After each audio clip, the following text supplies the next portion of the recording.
3 minutes remaining.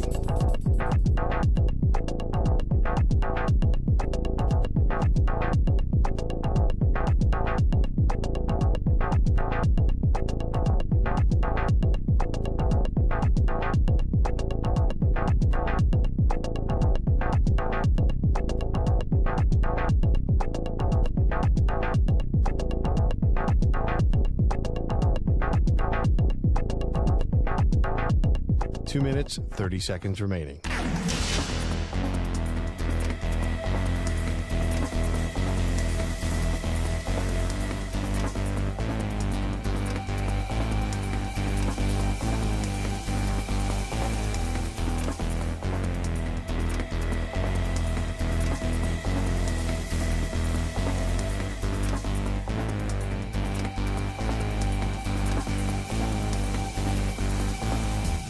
Two minutes remaining.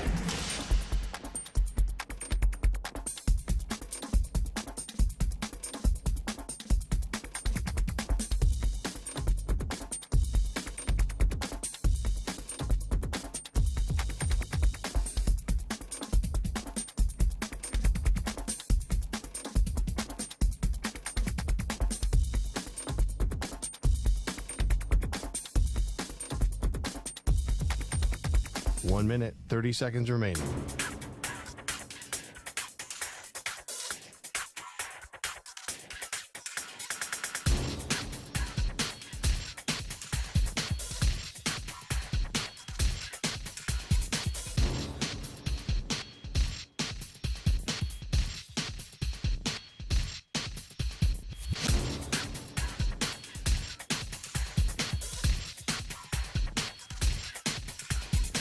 One minute remaining.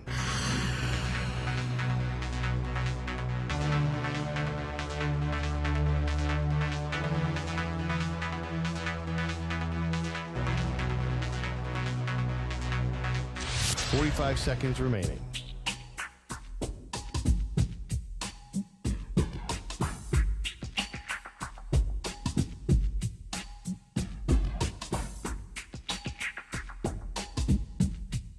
Thirty seconds remaining.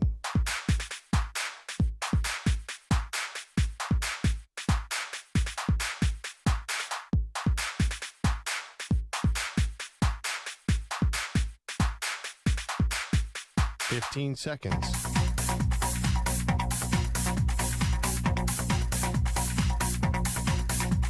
Break ends in 5 seconds.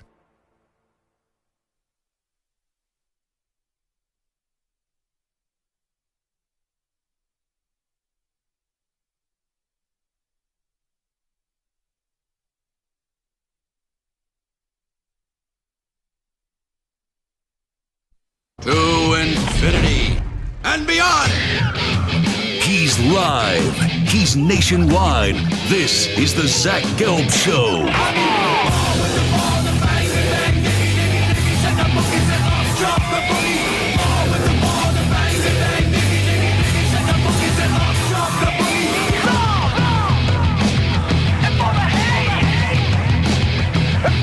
Here's your host, Zach Gelb.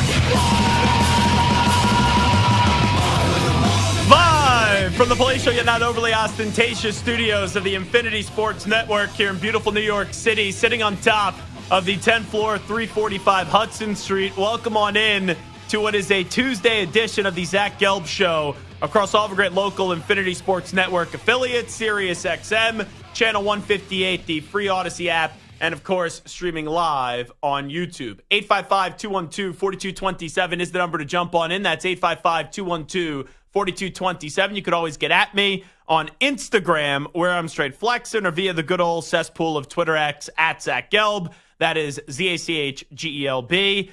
I got Moist Mike. I got Stuart Kovacs rocking and rolling along the other way. We'll take you all the way up until 6 p.m. Eastern, 3 p.m. Pacific time. I got a nice big comfy chair. And Stu, I won't yell at you today. I won't tell you to turn your microphone off. And I won't even talk about that person that may have done that over the weekend, because I don't want about 10,000 text messages from that person and having to spend my entire night talking to said person about what may have happened over the weekend with another update anchor here. So, you know what, Stu? I won't tell you to shut up today, because if I tell you to shut up today, and if I have any fun at someone's expense and do a little entertaining radio show and make a few jokes, I get a diatribe and a manifesto pretty much sent my way. So I knew I couldn't help myself. Yeah, you get out of the system in the first minute, and then away we go, and we do what we do best for the next 3 hours. Shaun Alexander's going to stop by, the former Seahawks running back, NFL MVP, Alabama great. He will join us 20 minutes from now. All righty.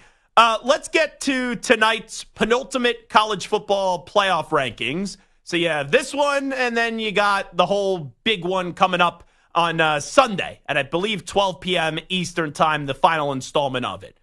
Now, here are two things that I'm curious about tonight. Will Alabama make the bracket? And how far is Ohio State going to fall? Now, rule of thumb for most of these rankings, I have sat here and I've said, I don't really care about the rankings. I care where you are in the bracket. Well, tonight, I actually will double dip. I care about both. I care about who makes the bracket and then where the rankings are, because the rankings could set up and kind of give us a little bit of guidance. Well, if option A happens or option B happens this weekend, then that team would move up, that team would move down, and you could even get a look ahead. Like, for example, I do think you're going to see Alabama move in front of Clemson tonight. Will you also see South Carolina, I would imagine, move in front of Clemson as well? They just beat them. And will Ole Miss move in front of Clemson? Like, those are just some things that I'm curious to see. I'm also fascinated if tonight, I don't think you'll have two ACC teams make the bracket, but where do they put SMU? Because if SMU loses in the conference championship game, are they out or will they get in? I think SMU will be in the bracket even if they lose to Clemson, but you never know, because if Clemson wins, that's the spot in the ACC. And then will they take a fourth SEC team, or will they end up going with SMU? So there's a few things to monitor tonight. And I think the two biggest for me personally, how far is Ohio State going to fall? And then is Alabama going to make the bracket? Now, I was up late last night, later than I wanted to be up because I had to take care of some other extra business here around the Infinity Sports Network. But I did tell you I was going to go into the lab and I was going to play around with some chemicals, right? Test a few college football resumes, and I was going to see what I thought tonight's penultimate college football playoff rankings were going to be. And this is what I have come up with. Number 1 on the bracket tonight, Oregon. Number 2, Texas. Number 3, SMU. Number 4, Boise State. Those will be the buys. Now, this is where it gets tricky. Penn State obviously will be 5. I have Penn State in a 5-12 game going up against Arizona State.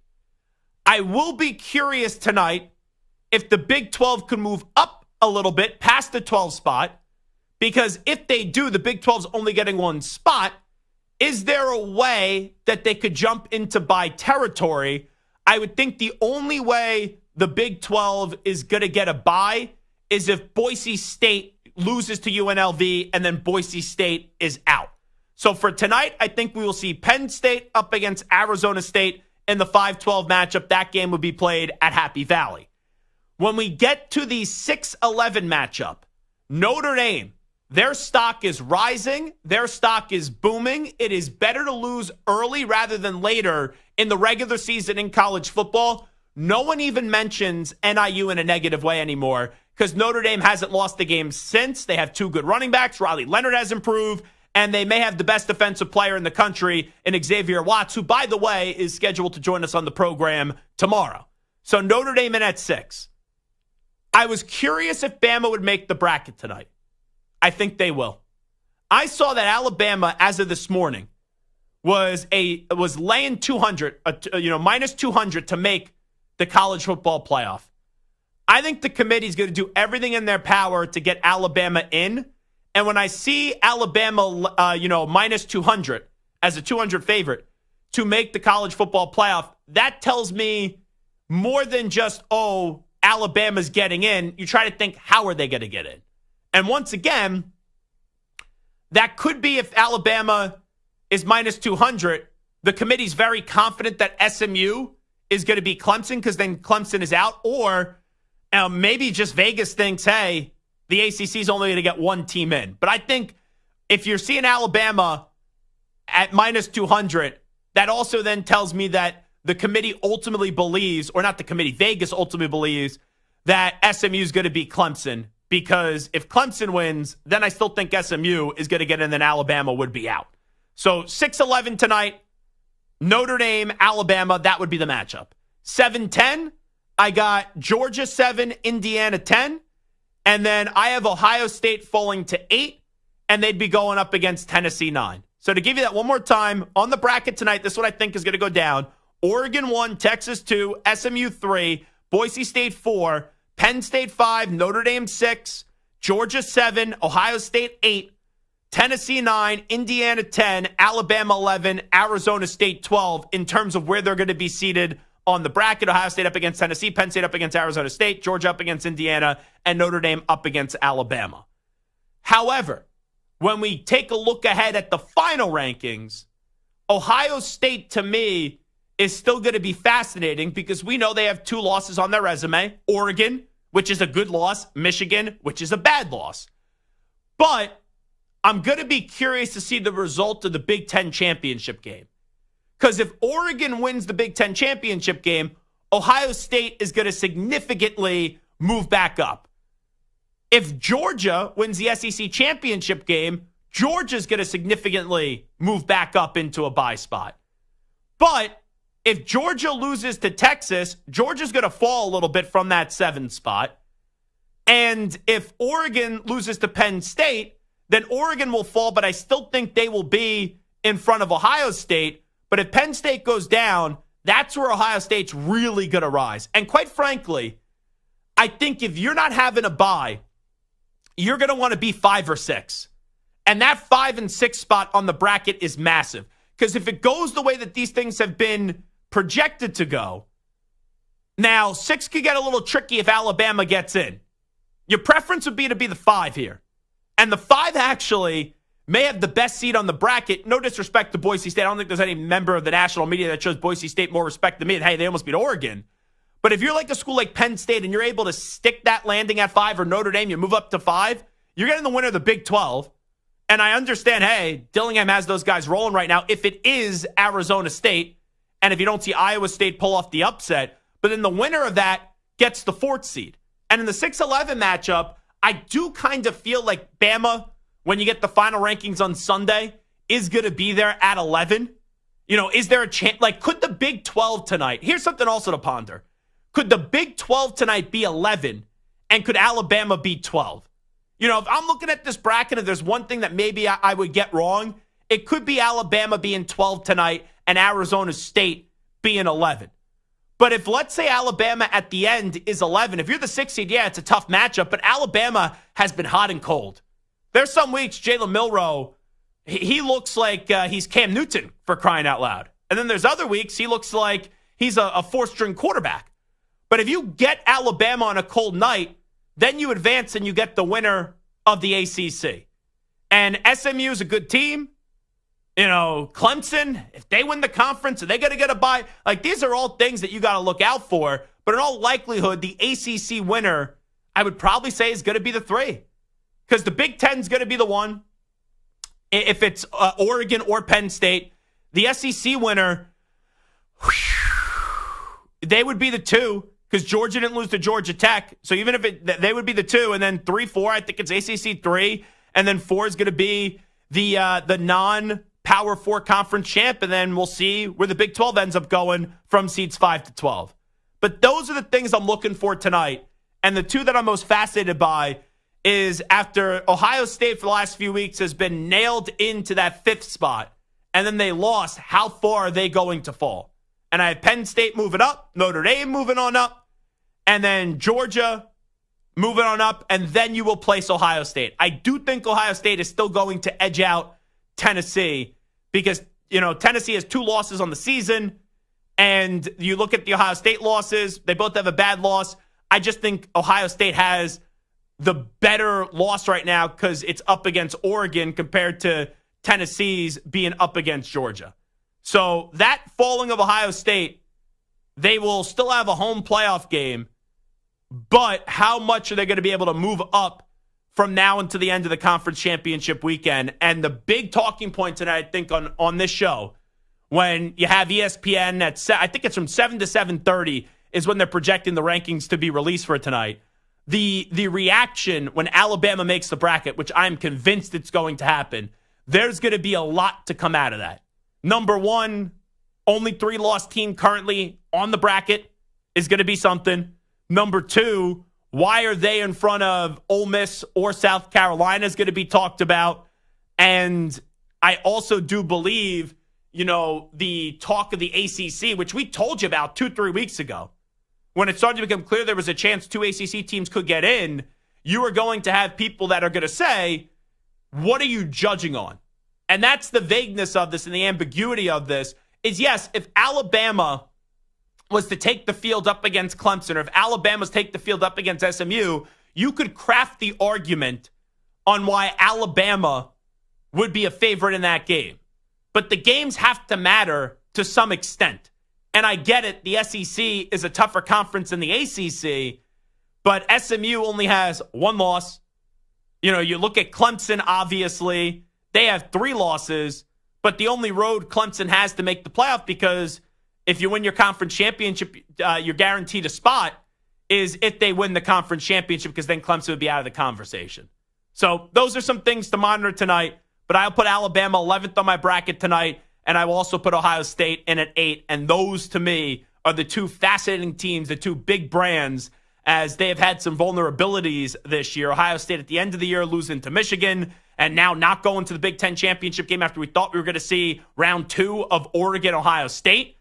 And then also it's going to be Alabama. Are they backing their way into the college football playoff, which I think they are going to. And the one way that Alabama maybe could get left out is if Clemson pulls off the upset and then they say, okay, we still want to put in SMU, because it's weird. There's a lot of selective kind of reasoning here in all this. I could say one thing about one conference and it changed to the other conference. You listen to all these experts, but I feel as if you are the favorite and you're in the conference championship game, for example, a team like SMU, there is an argument to be made that they should be in either way, and they shouldn't be penalized, and there shouldn't be a punitive action for them going farther than Alabama. But we know that's not always the case. Like Clemson, it's different.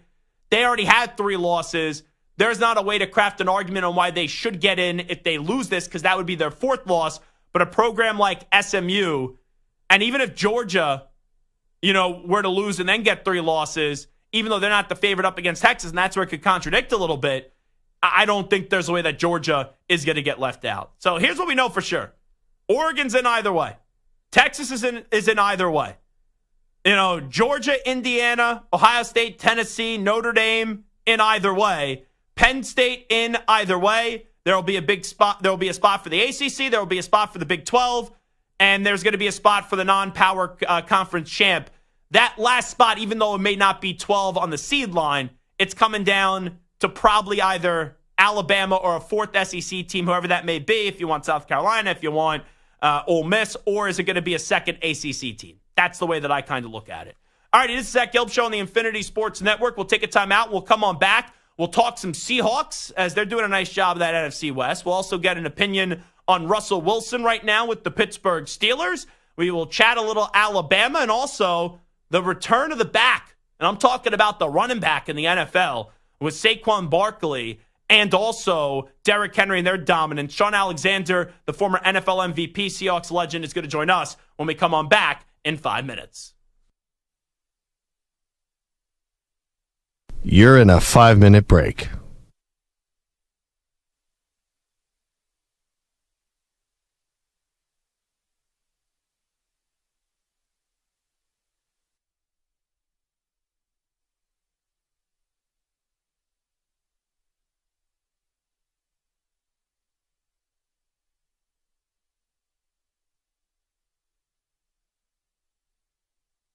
Four minutes, 30 seconds remaining.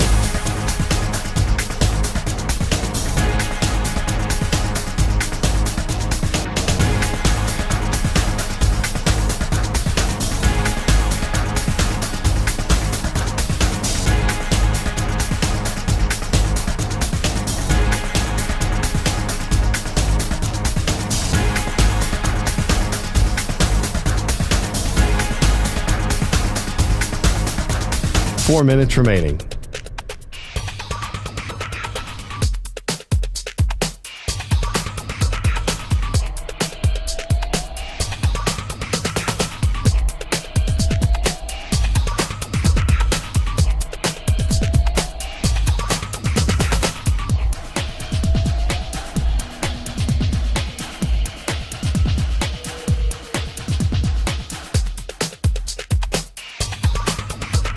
Three minutes, 30 seconds remaining.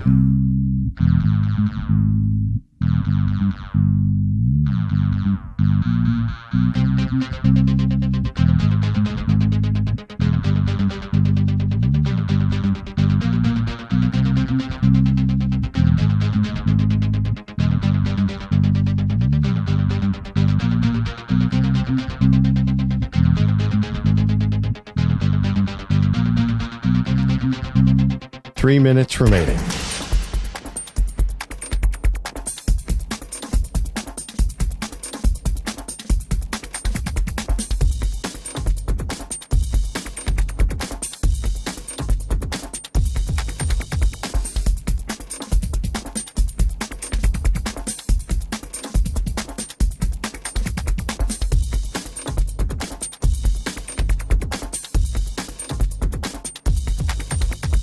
Two minutes, 30 seconds remaining.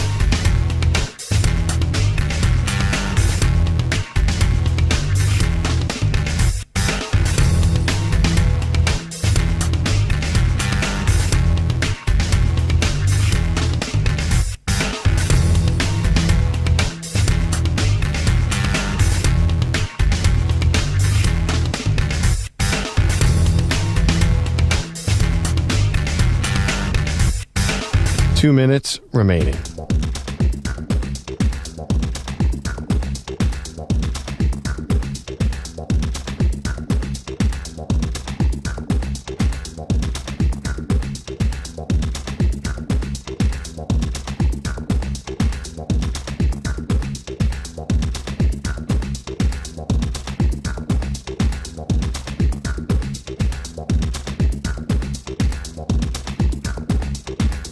One minute, 30 seconds remaining.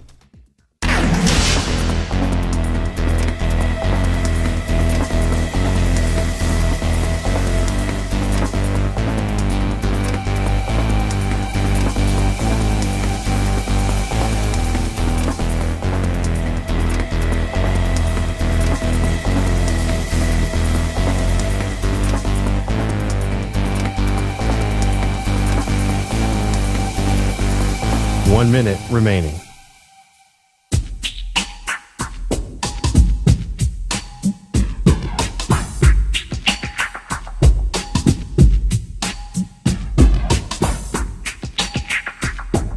Forty-five seconds remaining.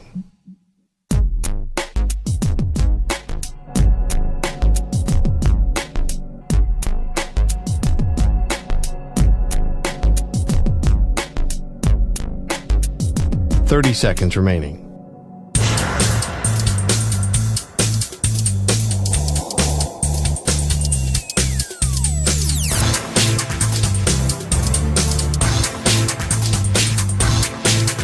Fifteen seconds.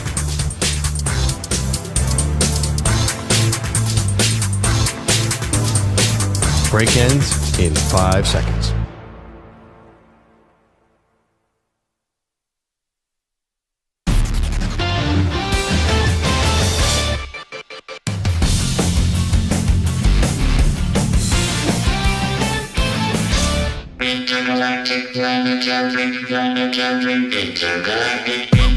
Welcome back to the Zach Gelb Show.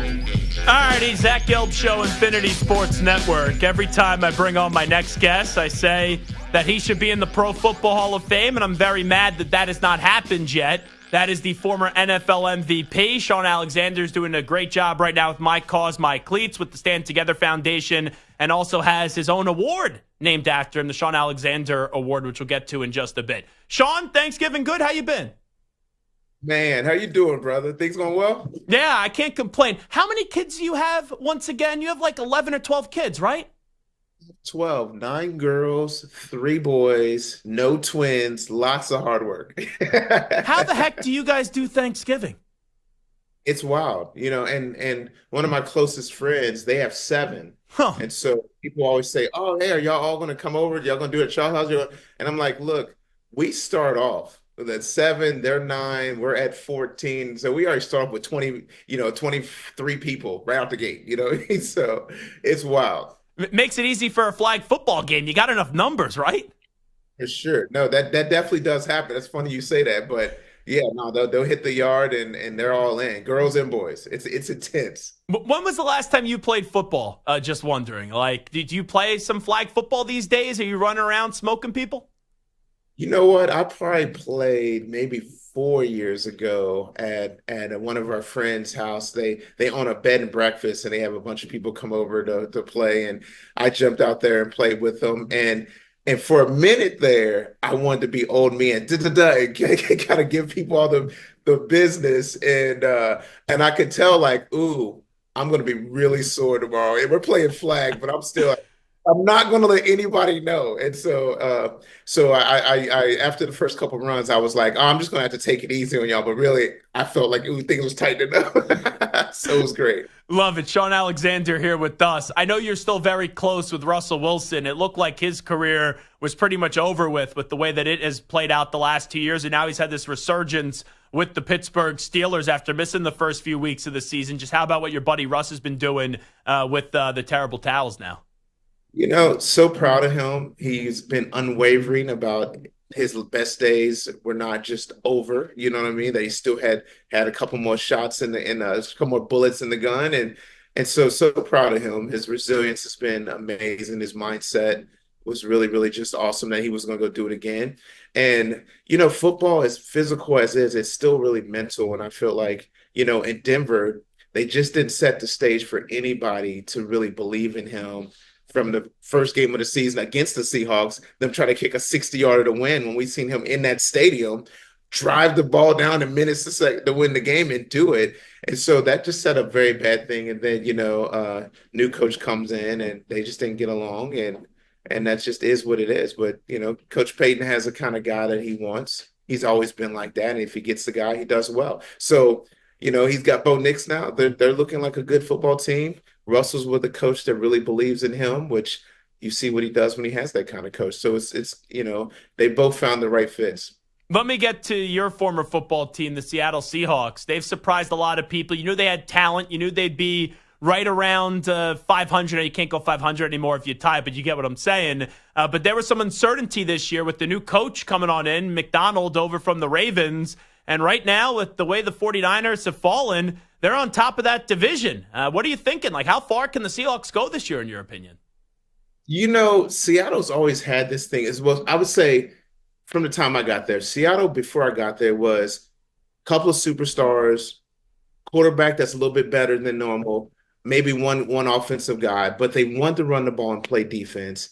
I got to go there and be there with Coach Holmgren and Hasselbeck, and we did the same thing, unknown defense, and we got to the Super Bowl, won the division 5 years ago, playoffs 5 years in a row. Well, then you take Russell and Marshawn, they get there and they put the cherry on top. They got this thing called the Legion of Boom, so now it's a name defense, but still the same thing. Run the ball, big play when the quarterback needs to. You're seeing glimpses of that again. Phenomenal defensive backfield, hard-nosed up front guys that played on defense. They run the ball. Kenneth Walker's a good running back. Geno Smith is going to put the ball in the right place. They've got great receivers. You know what I mean? And so this one of those teams that if the ball just bounces right, in the playoffs, no one really takes a day off. But if the ball bounces right, they could upset somebody, and next thing you know, they're in the NFC Championship game. It happens that quickly. I'm excited because anytime you get to play Seattle in a home game in the playoffs, it's usually good for us. So I'm not scared to say that we could shock a lot of people because we have what it takes. Good defense, run the ball, control the clock. If Geno doesn't turn the ball over, look out. Shaun Alexander here with us. I know you just saw the Seahawks play the Jets. Rodgers turned 41 the other day. He's clearly banged up, but even before he was banged up, he wasn't playing well this season. You just think it's time for Aaron to walk away and hang him up at the end of the season? I remember when Aaron got in, and Brett Favre was still the quarterback, and I had conversations. We knew some people that, so I got to hang out with young Aaron, and I had talked to him in years. I just know he's a fighter, and I know that it's also hard to quit. You know what I mean? And so I never want to let people leave without leaving their kind of way. I just know that Aaron playing like this is not the way he would want to leave. And so he's going to be in a tough situation because it doesn't look like he's playing well. And I'm not sure if he's got anything left for him to go prove. So, so it's going to be hard for him. Talking to Shaun Alexander, the former NFL MVP. The running back position the last few years took a big hit. We've seen a resurgence this year, especially with Derrick Henry going to the Ravens, what Saquon Barkley is doing with the Philadelphia Eagles. Just your thoughts on what has happened this year with the running back position as now everyone's looking at it in a positive way once again. Well, that's how it's going to be. It was the running quarterback, then it was the forward pass, then it was give the ball to the tailback. You got the Marcus Ellis, Jim Browns, Eric Dickerson. You're all the way up to you get to me and LaDainian, and then Adrian Peterson. Then it started kind of just drifting down a little bit. I felt like it was because they were paying coaches so much money. They felt like if you turn around and hand the ball to the running back, they're not really earning their pay. But they are, you know what I mean? And so they got all these quarterbacks and throwing it. But what happened is the 6'1" guys like me, 6 foot, 6'1", 225, those guys were not being used because they were moving to play defense because you're getting these 5'9" guys that were scattered. So you had to put the guys like my size to go play outside linebacker to go tackle those guys. And now what you're going to see is the 6'1", 225, 220 guys come back to running the ball, and you're going to now have issues with defense because they don't have the weight to come stop good running teams.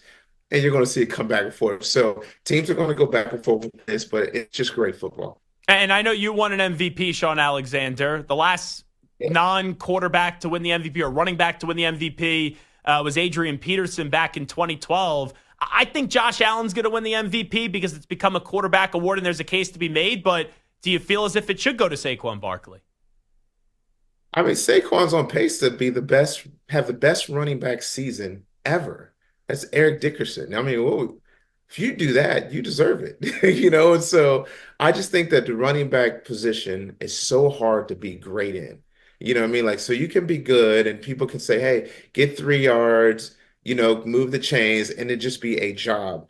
But the great ones, they do stuff that it's just hard to get to, you know what I mean? And what happened is there was a chain in my generation from the Emmets and Marcuses from the 80s to the 90s to me and LaDainian and then the Adrian Petersons that we made it look really common. You got, Shaun McCoy, you know what I mean? Like, he was doing amazing things, but by the time it got to him, it looked normal, you know what I mean? And so there's going to be guys that just weren't going to get the credit of dominating football as a running back. And when you see it now, everyone's like, wow, look at that. And I'm like, no, that's what the great ones look like. And so I think that it's going to come back again. And I think that it's going to be hard for Saquon to get it, but I think that he would be deserving, especially if his numbers stay the same. Does it annoy you, though? Because it does feel as if Offensive Player of the Year goes to the best non-quarterback on the offensive side of the ball, and the MVP just goes to the quarterback, at least since it happened with AP back in 2012. Yeah, it is kind of weird because, if you get a good quarterback, it could open up the run. But if you get a good running back, the quarterback really could not be as great. You know what I mean? And he's still going to look pretty darn good. You know what I mean? And so, I just think that both of the positions are special, and I think that you should not take one away. I think because the quarterback calls the plays, sometimes he gets a little more of the credit because that's a weighty responsibility. But it should not be. The MVP should not just be the quarterback. How frustrating has it been this year to watch Jalen Milroe? Because there's some games where at Alabama, he looks like he can't be stopped, and there's some games you look at Oklahoma, you look at Tennessee, where he's just absolutely lost. So give me a thought or two on your alma mater's quarterback. I love Jalen Milroe. I love Coach DeBoer. I've been able to talk with him, since he's been in, and I just feel like the newness of new coaches it has a weight. Just people just don't want to give any of that growth for Alabama. And Coach DeBoer, I think I think the shock of how good you have to be every week in the SEC is something that every coach has to get used to, especially being in Alabama. And Coach DeBoer he has the best record out of every first time coach at Alabama in the history. And we still feel like this is yucky. I'm like, wait, they get into this tournament, we might shock everybody, because he's really good in big game situations. Like, I think that's his best trait, is that if you put a big game situation in front of him, he has the offense just churning and burning. And so I think that we're in a good place. I know he's a great recruiter. I know that there's no replacing Coach Nick Saban, but I think that we did really good with what we got. I think Milrose is just the results of new coach, new system, newness of a game, and trying to figure it out. But he's fabulous. I believe you run the ball with your running back, and then you run it with your quarterback. I think we kind of got caught into that, like, oh, just run the quarterback and it'll work. But I feel like they've got it figured out now. We're going to be okay. You know what it's like to have one of these out-of-the-world types of seasons. What you see Ashton Jeanty doing at Boise State with over 2,200 rushing yards and 28 rushing touchdowns, still has a conference championship game to play coming up on Friday. Just what have you seen from Ashton Jeanty when you've been able to watch him? I think Ashton is special. I think he's amazing. I was amazed when I saw what he was doing, but then even when you see him like in these games, I'm going to really enjoy the conference championship, but then even more when he gets into the tournament, because there'll be some plays that he will have to make to even be able to play in the tournament. But I think he's going to make them. I think he's going to solidify his name as one of the best college running backs ever, even more than we understand. Do you think he'll win the Heisman, or do you think it goes to Travis Hunter? That's what I think it's between those two. Yeah, it is between them two. I think Travis is still going to win, though. I've just been amazed because Travis is not just playing like nickel and then wide receiver. He's not playing corner and then every now and then comes in as the third receiver for their set. He is like on the field the whole game, and he is just dominant. He cuts off half the field for Colorado on defense, and then you get in the red zone and he's going to make the play to score touchdowns. You get a guy like that, that's special. And so I just think that his amount of time on the field, you just can't take that away from him. All righty, I know you're doing a ton of great work right now. My Cause, My Cleats with the Stand Together Foundation, and also the award that you had, the Shaun Alexander Award. The floor is yours. Tell me everything we got cooking. Yeah, My Cause, My Cleats, stand together, by 850 of the greatest businessmen, women, and philanthropic leaders in the country, putting their times, talents, and treasures together to go help people and tackle some of the country's biggest issues. It's been fun this year, pulling some of the great athletes in the NFL, pulling some of the greatest donors and business leaders, and then pulling some of the people that are doing just great work in communities, pulling them all together to shine light and help impact communities. It's been just wonderful. And then the freshman play of the year, it's going great. We are about to announce the top 5 here pretty soon. We've got another great group of 5 athletes. I mean, our Fab 14 was amazing. But this top 5 is just fun watching these kids grow, and they're 18, 19 years old and 17, right? Yeah, Ryan Williams. It's great athletes playing at high levels, and I've been honored to just be able to kind of share life with them, be able to speak life into them, encourage them. Some of them I've become like a mentor to, and watch them through their careers. And I've been so proud of Drake May and Brock Bowers. They won 2 and 3 years ago. Still watching Will Anderson kill it. Kenneth Gaineswell, Trevor Lawrence was our first Shaun Alexander Freshman Player of the Year. Of course, praying for him with his injury, but just watching these 6 guys. Caleb Downs was the 6th winner. He's now at Ohio State. Just watching these boys mature and grow has been fun. And then even the relationships I have with some of the guys that were finalists that didn't win. It's an honor to watch these guys with great character, being ambassadors to their university. Raw talent, and just getting better and better. You turn that light on, you turn the film on, and you're like, these boys are amazing on the field, but helping them become even better on the field and even better than that off the field, it's just been a lot of fun. And, we are clearly, we've seen great freshmen before in college football, but now more than ever, when Saban was at Alabama, it was, all right, you're a freshman. You'll probably end up really, though, playing your junior year because they had so many All-Americans in front in development. But now with the transfer portal and how easy it is to leave, these freshmen, they get their opportunities right away now. Yeah, Alabama was already moving in that way a couple years back because they knew that if they got the talent there, it was going to invite more talent. The thing I hate is I am seeing a little bit of kids leaving and not really having a landing spot. So I've been trying to encourage a lot of players and their families, don't leave one till you got one, because that's the worst thing is you see a kid that's developing that's going to be pretty good his junior, senior year.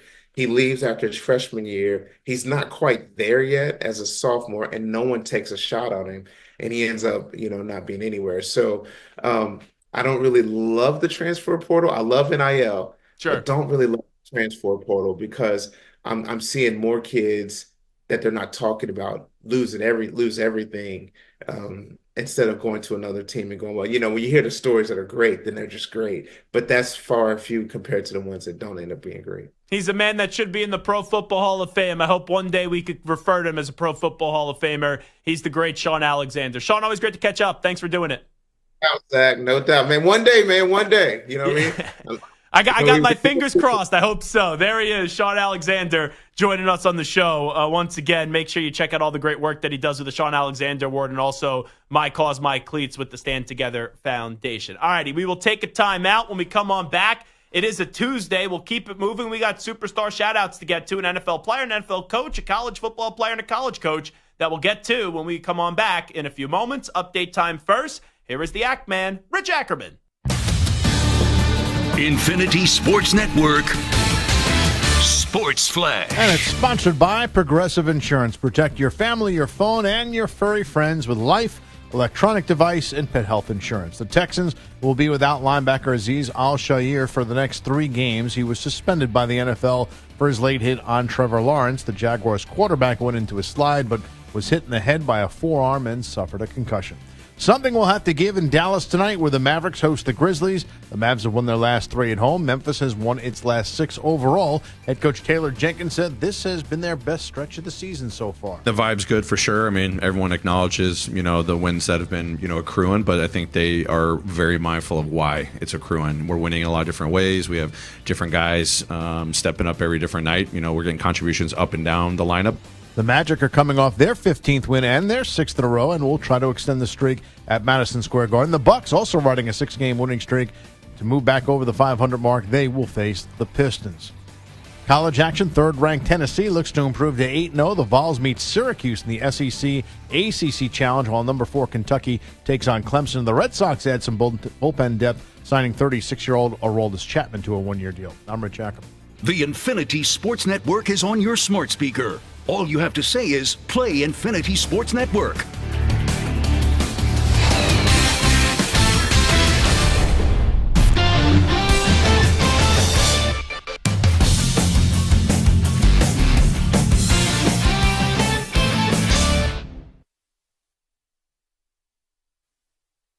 You're in a 5-minute break.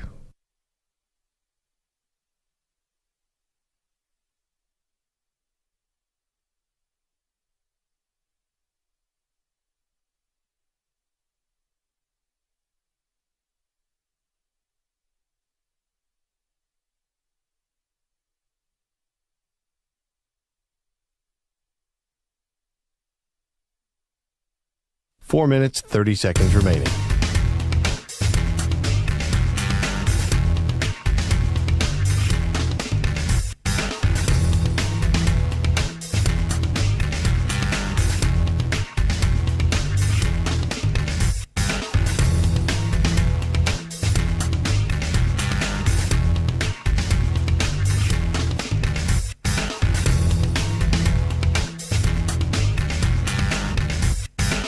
Four minutes remaining.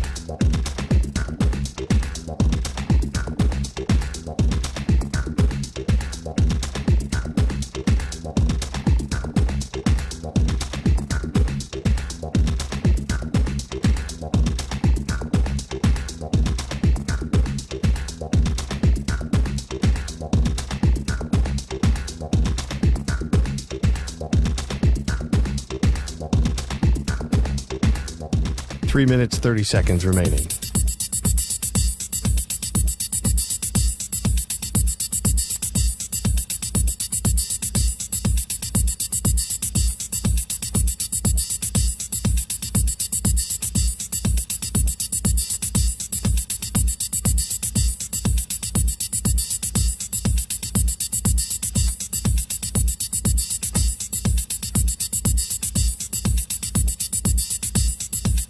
Three minutes remaining.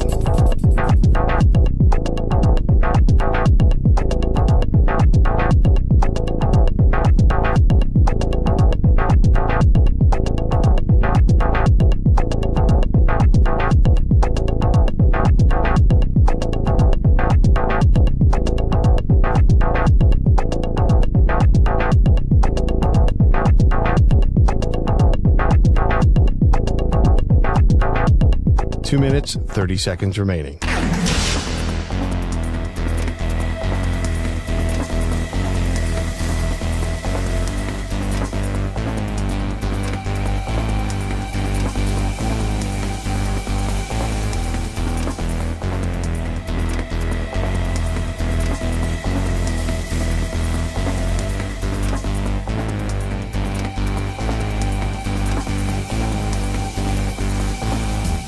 Two minutes remaining.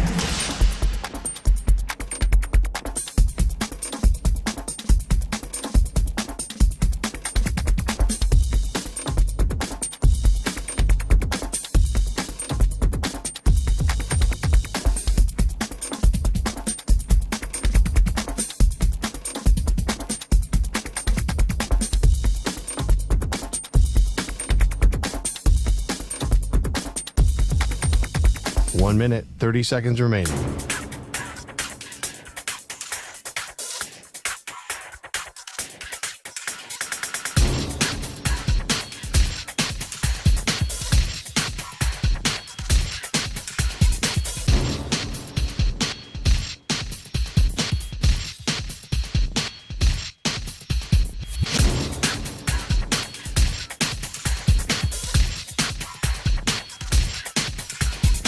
One minute remaining.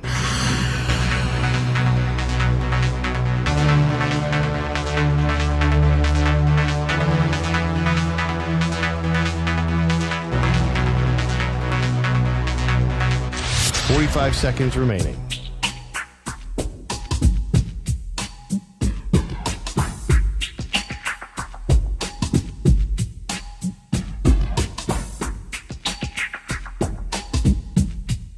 Thirty seconds remaining.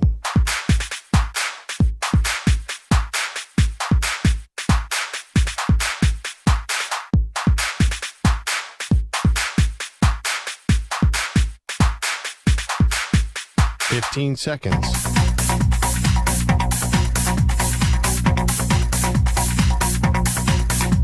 Break ends in 5 seconds.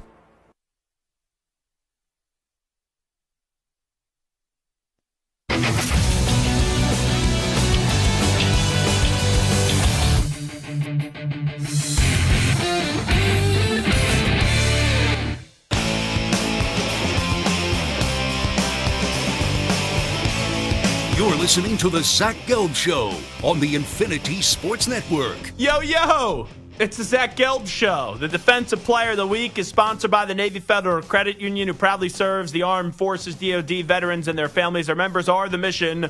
Learn more at NavyFederal.org. This week's player is Chargers cornerback Tarheeb Still in LA's 17-13 win over the Falcons on Sunday. Still had 2 interceptions, including a 61-yard pick six that gave the Chargers the lead in the third quarter. I actually, on Saturday night, exchanged a few text messages with the coach of the Chargers in Jim Harbaugh as I sent him a message about the Michigan game up against, obviously, Ohio State. And he responded back in talking about just the victory up against Ohio State. Pull it down. Great job by the men in blue today. Legendary achievement with 1, 2, 3, 4 exclamation marks. So good that Jim Harbaugh saw Michigan win on Saturday, and now off into the pros. He's got a team that should make the playoffs. You could get 3 AFC West teams in the playoffs. It's looking like, Stu. You got the Chiefs, You got the Chargers, you got the Broncos, and then nowhere to be found. Where are your Raiders? Yeah, nowhere to be found. That's Everyone's getting their damn act together. You need Shedeur Sanders. You need a quarterback. You need either Shedeur Sanders or Cam Ward, and then you try to start your franchise into getting back into respectability and just hope that both those quarterbacks at least read the playbook. Unlike the last time you guys picked a quarterback really early in the draft with Jamarcus Russell. Right? That was the last time you guys took a quarterback early in the draft. Yeah, Carr was a second-round pick, and everyone else was drafted or signed or whatever, yeah. Exactly. Shouldn't have been on the team. Yeah, there's been a lot of those. Should have been the quarterback 2 or quarterback 3. Instead, they were starting for the Raiders. All righty, let's get to some superstar shout-outs.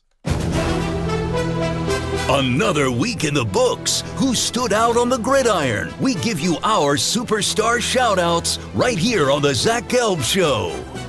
All righty, Stu. There could have been 15 players we could have shouted out this week in college football. I don't know who you're going with, so I'll let you go first, and then I will fill in the blanks. All right. It's a little bit of a homer pick, but I am going with 2 players, the two-headed monster of Notre Dame's rushing attack, and that is Jeremiah Love and Jadarian Price. Just both really good against USC, both had around 100 yards rushing. And as a team, Notre Dame is 4th in rushing yards. Obviously, Riley Leonard being a running quarterback helps that as well. But the running game's been elite, and they need to continue doing that to have success. How about in that game, by the way? When you said 2 players, I thought you were going with the defenders. One had a 99-yard pick six, and then the next drive, Xavier Watts had a 100-yard pick six. Yeah. That's crazy. It was insane. All righty. There's about 3,000 options we could have gone with. I could have looked at the defensive line for Michigan with Kenneth Grant and Mason Graham.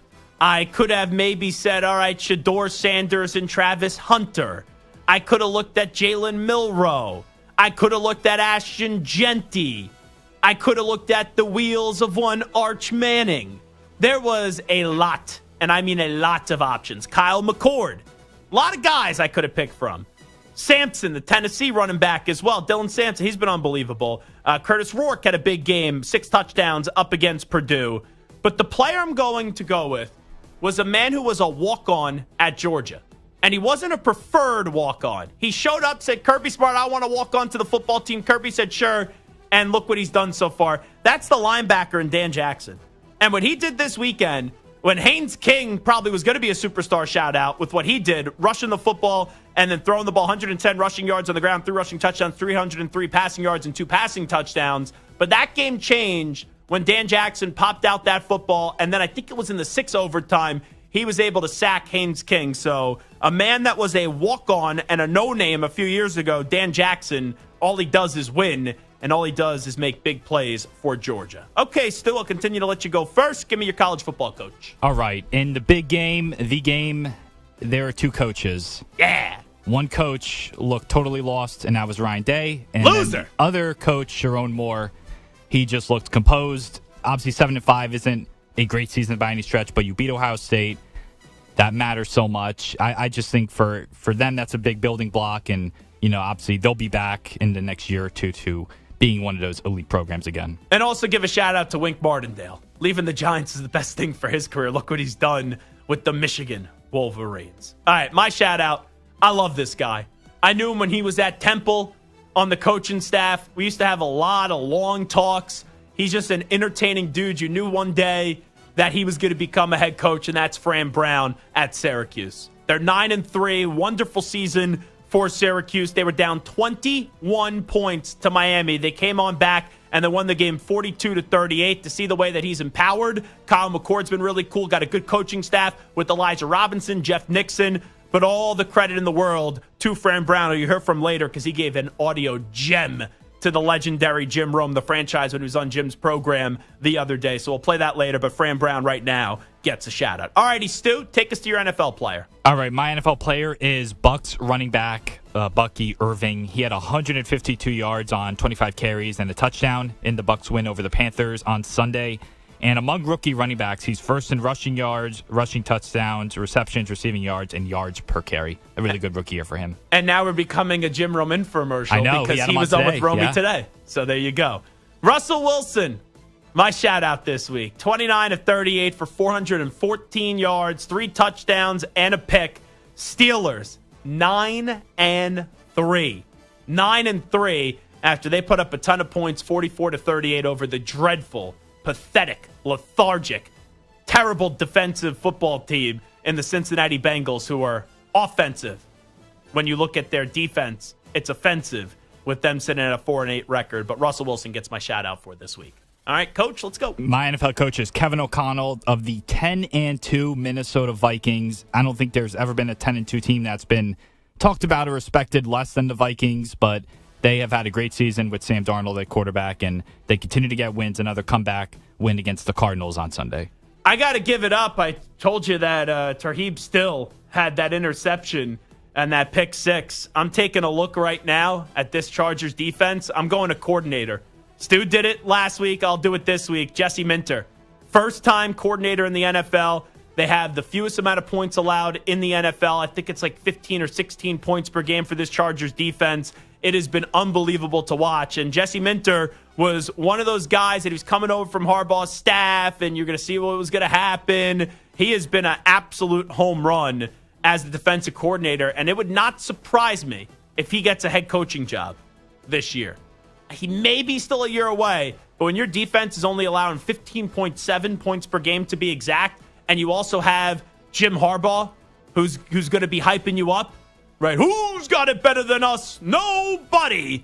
Jesse Minter, whether it's this offseason or next offseason, he's going to find a way to be a head coach in the NFL one day. So those are the Superstar Shoutouts for this week. It is the Zach Gelb Show on the Infinity Sports Network. You could always give us a call, 855-212-4227, 855-212-4227. We'll take a timeout. When we come on back, we're going to get back into the college football. We got the committee is going to have their penultimate rankings tonight. I told you earlier that I have Oregon, Texas, SMU, Boise State on buys. Penn State up against Arizona State in the 5-12. Notre Dame up against Alabama, 6-11. Georgia up against Indiana in the 7-10. Ohio State up against Tennessee in the 8-9. That's what I think is going to shake on out tonight. But when we do return, I have two questions from this past weekend in college football.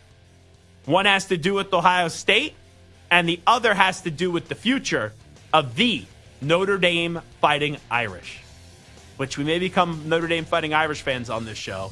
Because Stu, we want to see him actually be happy. The Raiders don't make him happy. Notre Dame has been able to make him happy this season. Will the good times continue to roll? We'll find out next.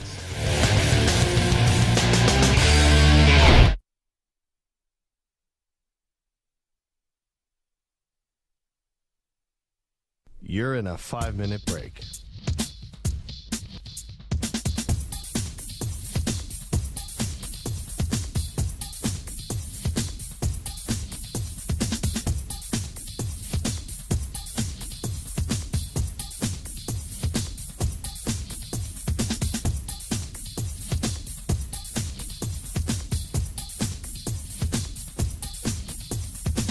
Four minutes, 30 seconds remaining.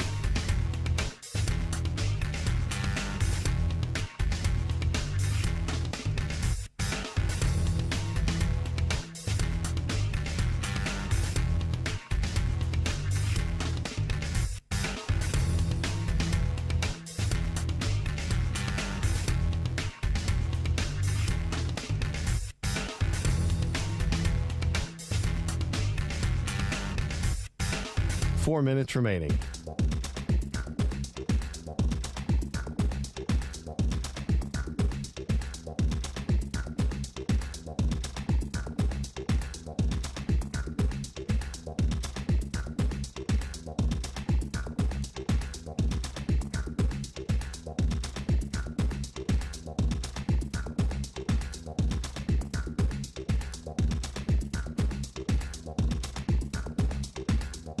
Three minutes, 30 seconds remaining.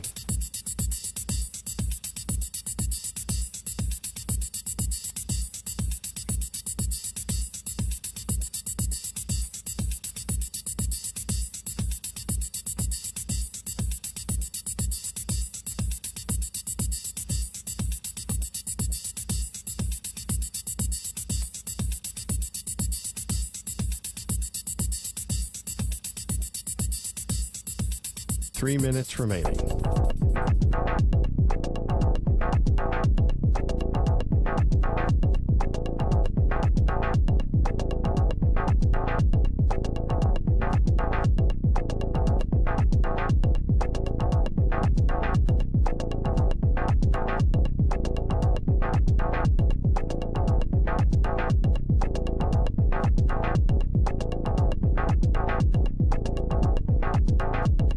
2 minutes, 30 seconds remaining.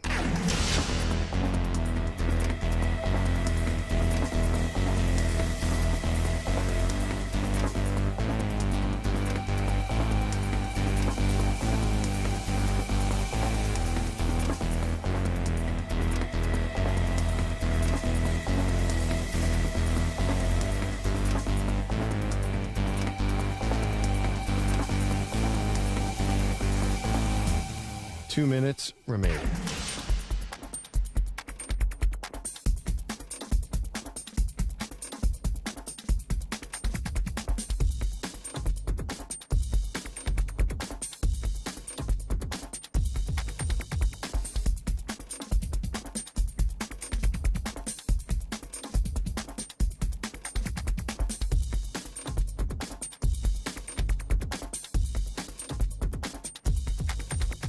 One minute, 30 seconds remaining.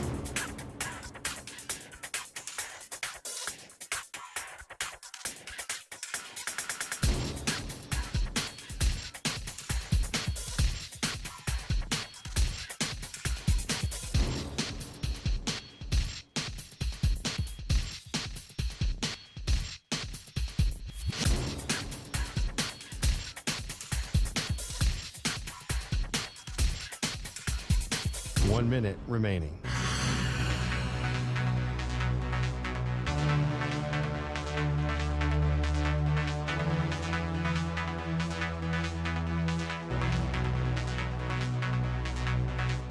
Forty-five seconds remaining.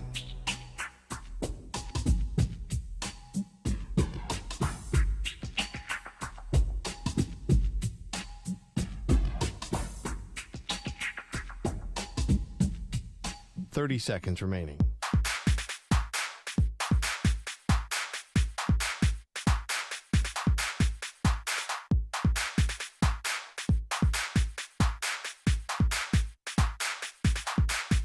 Fifteen seconds.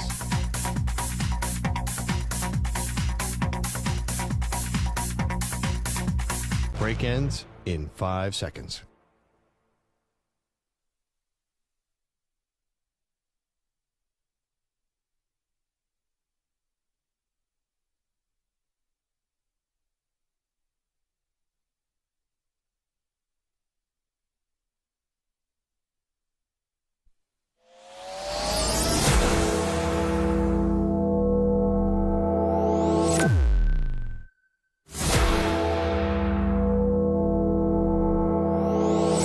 Infinity and beyond. He's live. He's nationwide. This is the Zach Gelb Show.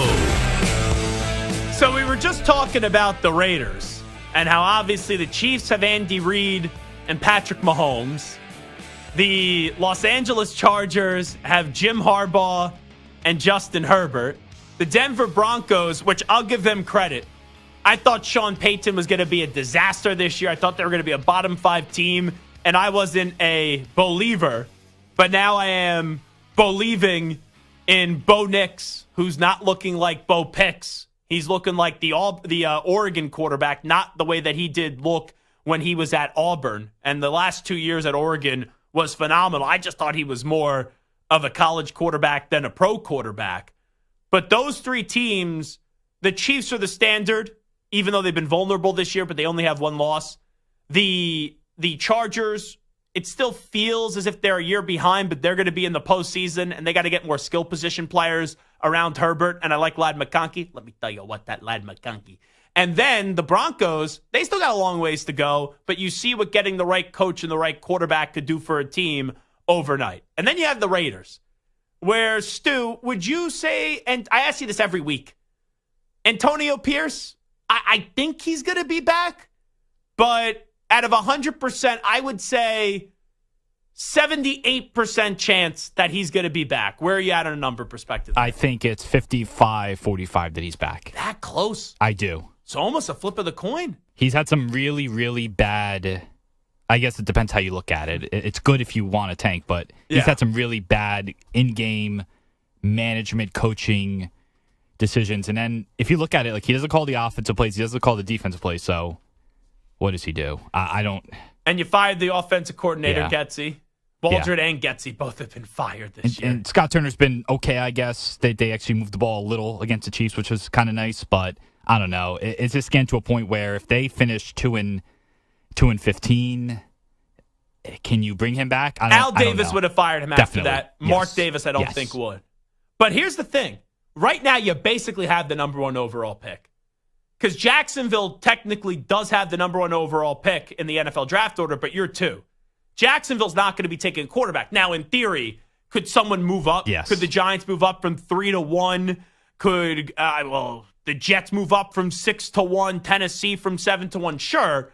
But you're going to get a quarterback if you just keep on losing.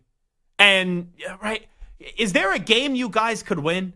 I know in any given Sunday anything could happen, but is there a game on the schedule that you say, oh boy, I could actually see the Raiders winning that game down the stretch in the final 5 games? Yeah, the Saints. Oh, yeah, that's true. And Derek Carr will give one last parting gift to the Raiders by losing to the Raiders. You want to talk about a game that I have no interest in watching? It is Derek Carr up against the Raiders. That would be absolutely horrific. Now, he's been away from the Raiders. This is the second season? Yes. They didn't play last year, right? No, this would be the first time they play. They also play the Jaguars, too. So that could be another... You guys get on a win streak. But seriously, that's going to be an insufferable game on December 29th. Because I want to see Derek Carr lose that game. But I don't want to see the Raiders win that game because I want you to get your quarterback. But if Derek Carr has a big game, he's going to be treating that as if it's a Super Bowl. And that will be insufferable. When we're in New Orleans for the Super Bowl, oh boy. Carr is going to be pimping some product. Is there a chance we're going to get Derek Carr on the show at the Super Bowl? That would be something. So Tampa, the Falcons, the Jaguars, the Saints, the Chargers, Raiders can win some games down the stretch. And you don't want to win right now. That's right. I was rooting against the Raiders against the Chiefs on Friday, and I will continue to root against the Raiders the rest of the season so they can have You guys a high almost pick. won that game. Very last close. year you won on Christmas Day, right? That was Christmas Day last year? Yes, close call. And now you're on that Thanksgiving Black Friday game. You should have won that game. How did you react to that ending, by the way? I was happy. I thought they were going to pull it out. Are you numb to it, though? I know that you just said you're rooting for them to lose. But even in that moment, does it surprise you how they reinvent ways to lose? I actually laughed. When I saw the ball go over his head and then I saw what happened after, I was like, okay, it's great. That's Perfect. sad. That's really sad. sad. So right now at the draft for tomorrow, Saints 10, Bengals 9, Browns 8, Tennessee 7, Jets 6, Carolina 5, New England 4, the Giants 3, the Raiders 2, and the Jaguars in at 1. So you're in position to either get Cam Ward or Shedeur Sanders. Those are the only 2 quarterbacks you really want in this draft, right?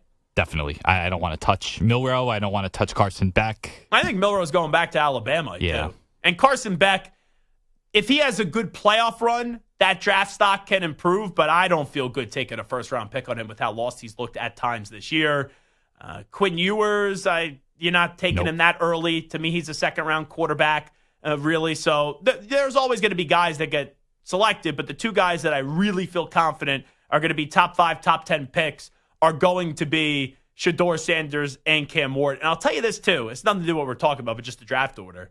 Michigan could get 4 players, or maybe even 5 in the first round. But they get 4 defensive players in the first round. Will Johnson's going to be in the top 10.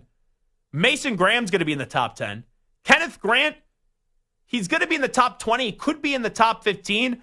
And Josiah Stewart could be a late first-round pick. I saw Colston Loveland, the tight end who didn't play this past weekend. He was projected to go in the first round as well. So, even though Michigan's been up and down this year, they do have a lot of NFL talent on that team. But anyway, the reason why I'm bringing up the Raiders draft stock here is I just got a tweet during the break. Because just because, Stu, you're drafting a quarterback, whether it's Cam Ward or Shedeur Sanders, I think if you're drafting a quarterback up that high, you're going to play them right away. But as we have seen, when you throw someone to the wolves too early, it could do some harm. So maybe the Raiders are going to be looking to bring a veteran in this offseason. I got a tweet during the break, and I'm just curious what your thoughts are here. And it's from Zach No Longer in Cali at Pitmaster 103181 on X and Twitter. Is it me, or is Jameis Winston destined to be the starting QB for the Raiders? You go win a few games down the stretch.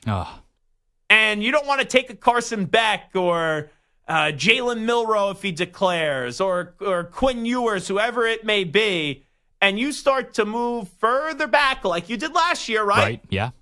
And you had 6 quarterbacks go in the top 12. Who would have thought that? Jameis Winston on the Raiders? You in or you out? I'm in. I wanted him over Garoppolo 2 years ago. You should have been the GM. I guess so. But I think... Who was that, Ziegler who made that decision, right? Yeah. David Ziegler? Yeah, that was the Garoppolo decision there. And then, of course, this year was Mr. Minshew. I would take him. He'd at least be exciting. That was a McDaniels decision. Remember that whole article? Now, Who knows if it's true or not, but the moment Ziegler got let go, he basically said, I didn't want Jimmy Garoppolo. Sources close to Ziegler, whatever his name was, he didn't want Jimmy Garoppolo, which that did feel as if that was a Josh McDaniels decision. It was the right move to move on from Derek Carr. They thought they were going to get Brady. For some reason, they didn't really pursue Rodgers. Brady then retires. And Brady said, Josh, I'm leaving. This is it. It's over. You put out the video of him on the beach. It's actually over. And then it was, okay, we got to panic. And they panicked on Jimmy Garoppolo, which was stupid. But if you had Winston a few years ago, at least it's fun to watch.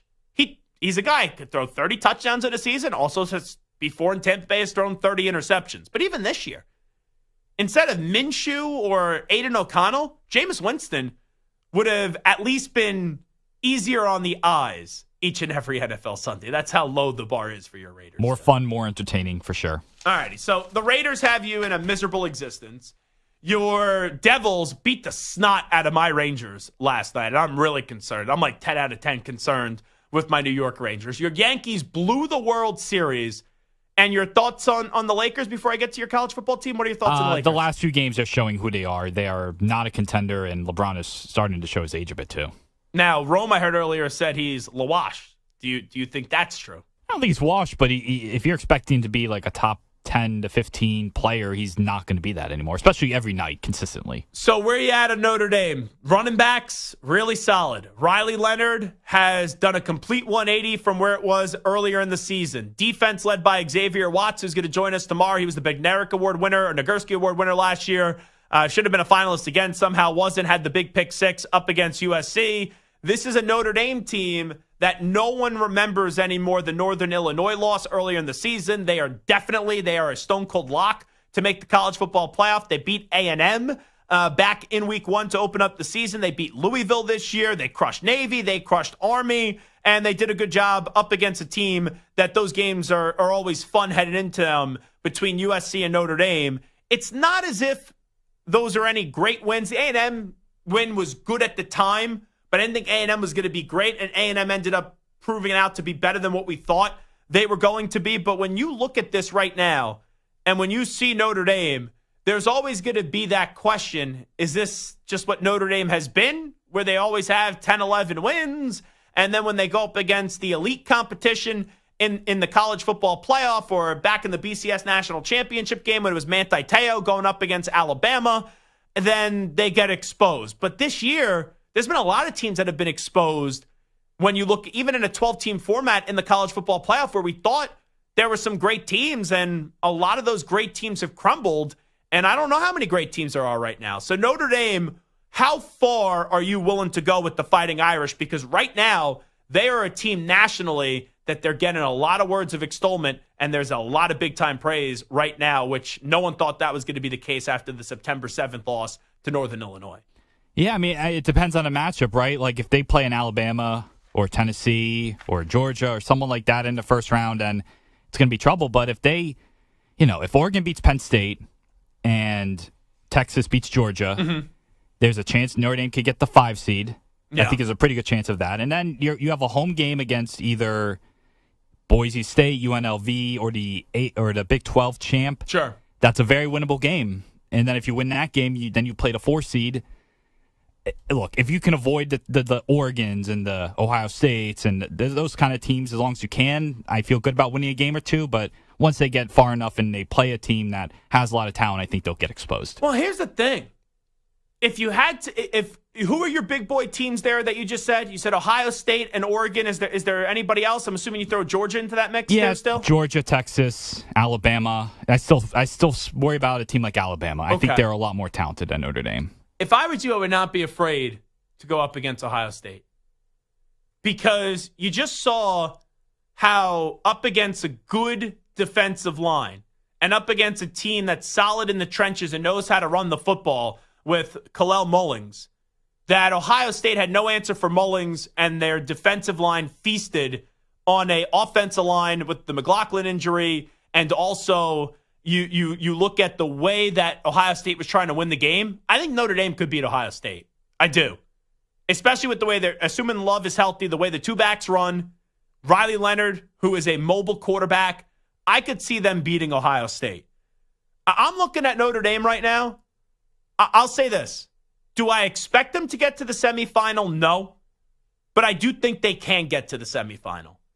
If they're able to get to the 5 seed and they play the winner of the Big 12 like you just laid out, Arizona State, I know Cam's been a really good running back. You know, I know that we had the quarterback Levitt on. Dillingham is just one of those coaches. He's not afraid of anybody, and he has that program clearly moving in the right direction. But if you get Notre Dame up against a Big 12 champ, you should be able to beat the Big 12 champ. And then after that, you know, Ashton Genty up against that defense would be a whole lot of fun. And we saw how close of a game Boise State was able to play Oregon this year. They lost by 3, and quite frankly, they should have won the game. But if you tell the Notre Dame fan your road is the Big 12 champion and then the non-Power 4 conference champ, you would take that in a second. And then the other side of the bracket, even if you get to 6 and you have to go up against Alabama, all right, Alabama's been hot and cold, but if you survive that, then you get the ACC champ, and SMU's a good team. Clemson just got beat by South Carolina, who's one of the hottest teams in the country. So we'll see who ends up winning the ACC and then where they would be placed.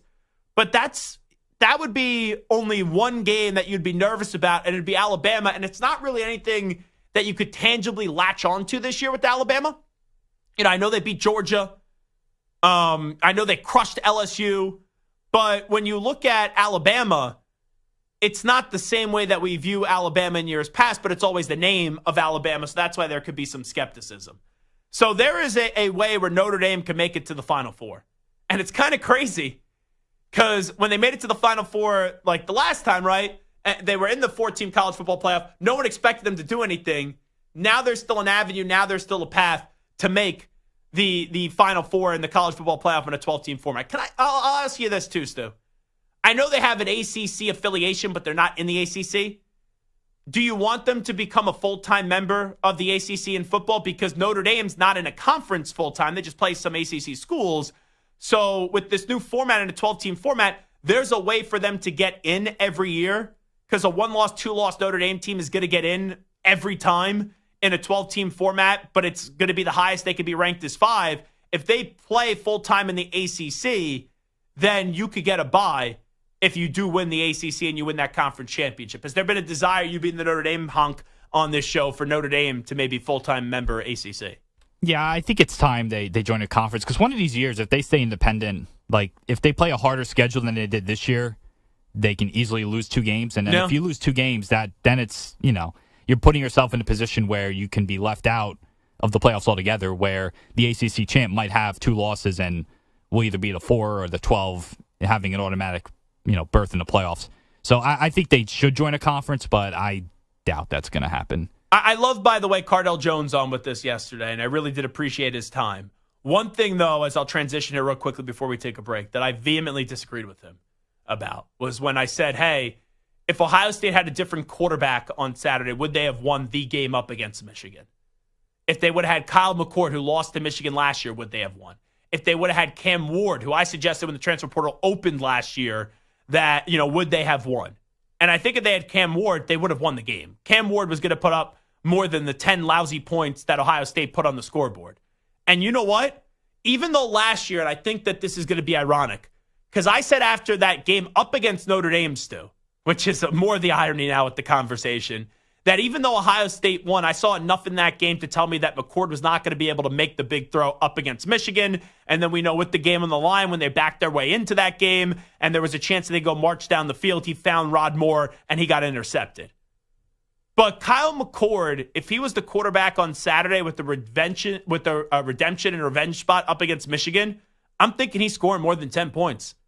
And I know that Fran Brown and Jeff Nixon and also that whole coaching staff at Syracuse has done a good job with Kyle McCord, and he's the leading passer in college football this year, most passing yards. But I do think that Kyle McCord would have defeated Michigan if he was still their quarterback. Will Howard, he was, I guess you could say, demoted at Kansas State because they chose Avery Johnson over him. That's why he ended up leaving. And he goes to Ohio State, and he's had some moments, right? He beat Penn State, had a good game. Played well up against Indiana, even though that was more defense and special teams, in my opinion. But in the biggest game of the season, he was an absolute zero.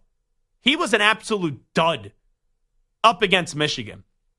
And I know you could blame Kelly. I know you could blame Ryan Day. That's where it starts. But Will Howard was just not ready for the rivalry. He wasn't. They celebrate a little too prematurely up against Indiana, and it's like, oh, yeah, we could just gloss over Michigan this year. We're definitely going to beat them. I know we lost them the last 3 years, but it doesn't matter. We're just going to beat them. We're a much better football team. And then you lost. But then also, Kyle McCord last year, Ohio State was able to put up 24 points in the big house. Ohio State at home this year, at their house, was only able to put up 10. So I do think that if Kyle McCord was the quarterback of Ohio State this past week, and if they were able to get Cam Ward, I don't know why they cheaped out at the quarterback position, yeah, they would have beat Michigan. Ward and McCord would have found a way, but geez, Will Howard, that was embarrassing. It really was. And they lost to that team when Davis Warren had 60-something passing yards and 2 interceptions. I still can't believe that. It's glorious. It's spectacular. I'm happy. I'm thrilled. And I didn't wear a Michigan top today, but I'm wearing my Michigan sweatpants. I'm very happy that Michigan beat the Ohio State. But now to see what the revenge is going to be when they didn't deal well with the revenge up against Michigan, but now can you go get a little redemption story here when you look at the college football playoff? I'm curious what that team's going to look like in their first half, their first quarter of whoever they do play in the college football playoff. And I know you have some time that will elapse, but man, a loss like that could really mentally drain some guys on that team. And the only way that you could turn that negative into a positive this year is if you go win 4 games. You got to go win the opening round game, the second round game, the semifinal game, and then the national championship game. If you don't do that, it's a disappointment. And then there's disappointments, and then there's extreme disappointments. It was championship or bust, don't get me wrong, for Ohio State this year. But you thought you would at least bare minimum beat Michigan. So even if you didn't beat Michigan, or you beat Michigan and you lost, let's say, in the championship game, you could say, oh, we beat Michigan, we took a step in the right direction this year. If you don't win the championship now, and you didn't beat Michigan, how can you spin this at all in a positive for the Ohio State? The answer, you can't. All righty, Zach Gelb Show, Infinity Sports Network. We'll do overreaction, proper reaction next. You're in a 5-minute break.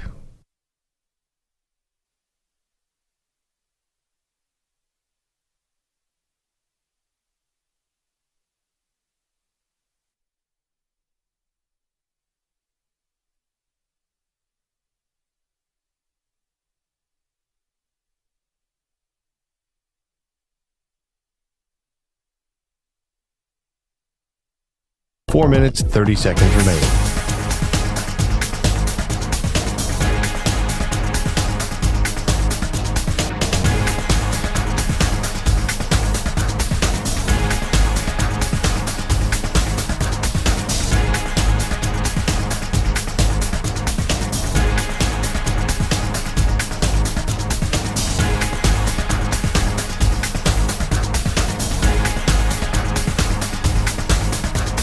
Four minutes remaining.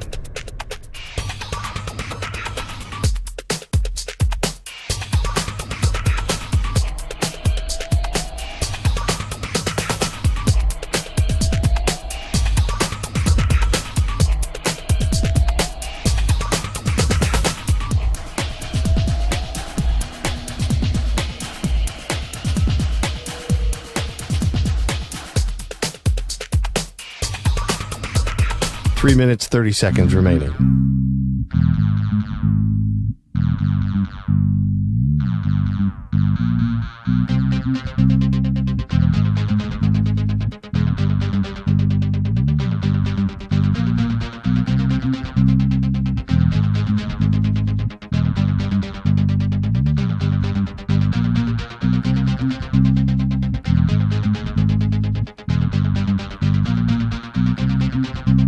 Three minutes remaining.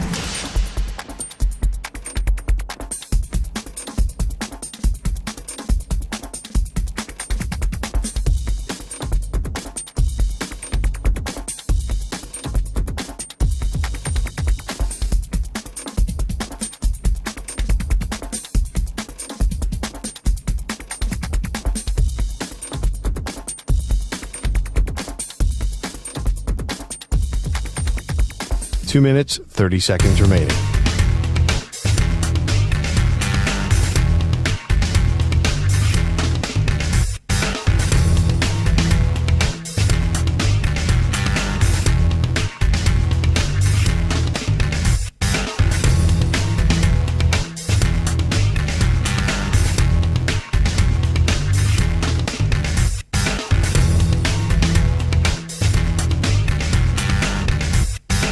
Two minutes remaining.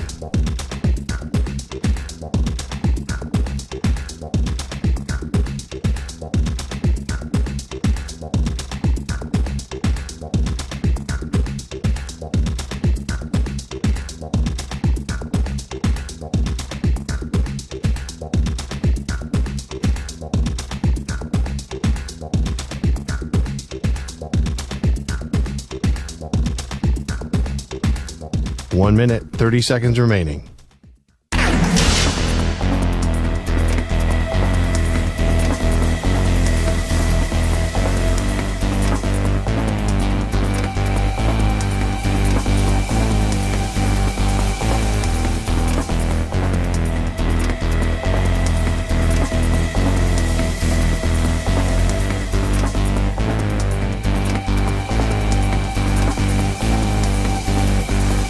One minute remaining.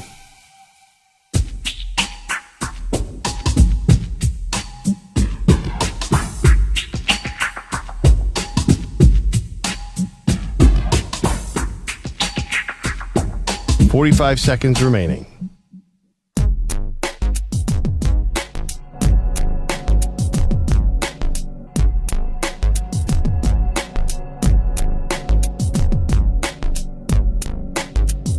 Thirty seconds remaining.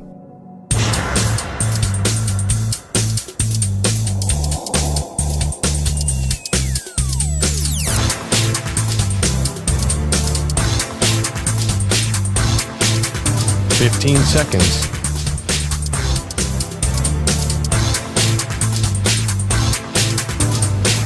Break ends in 5 seconds.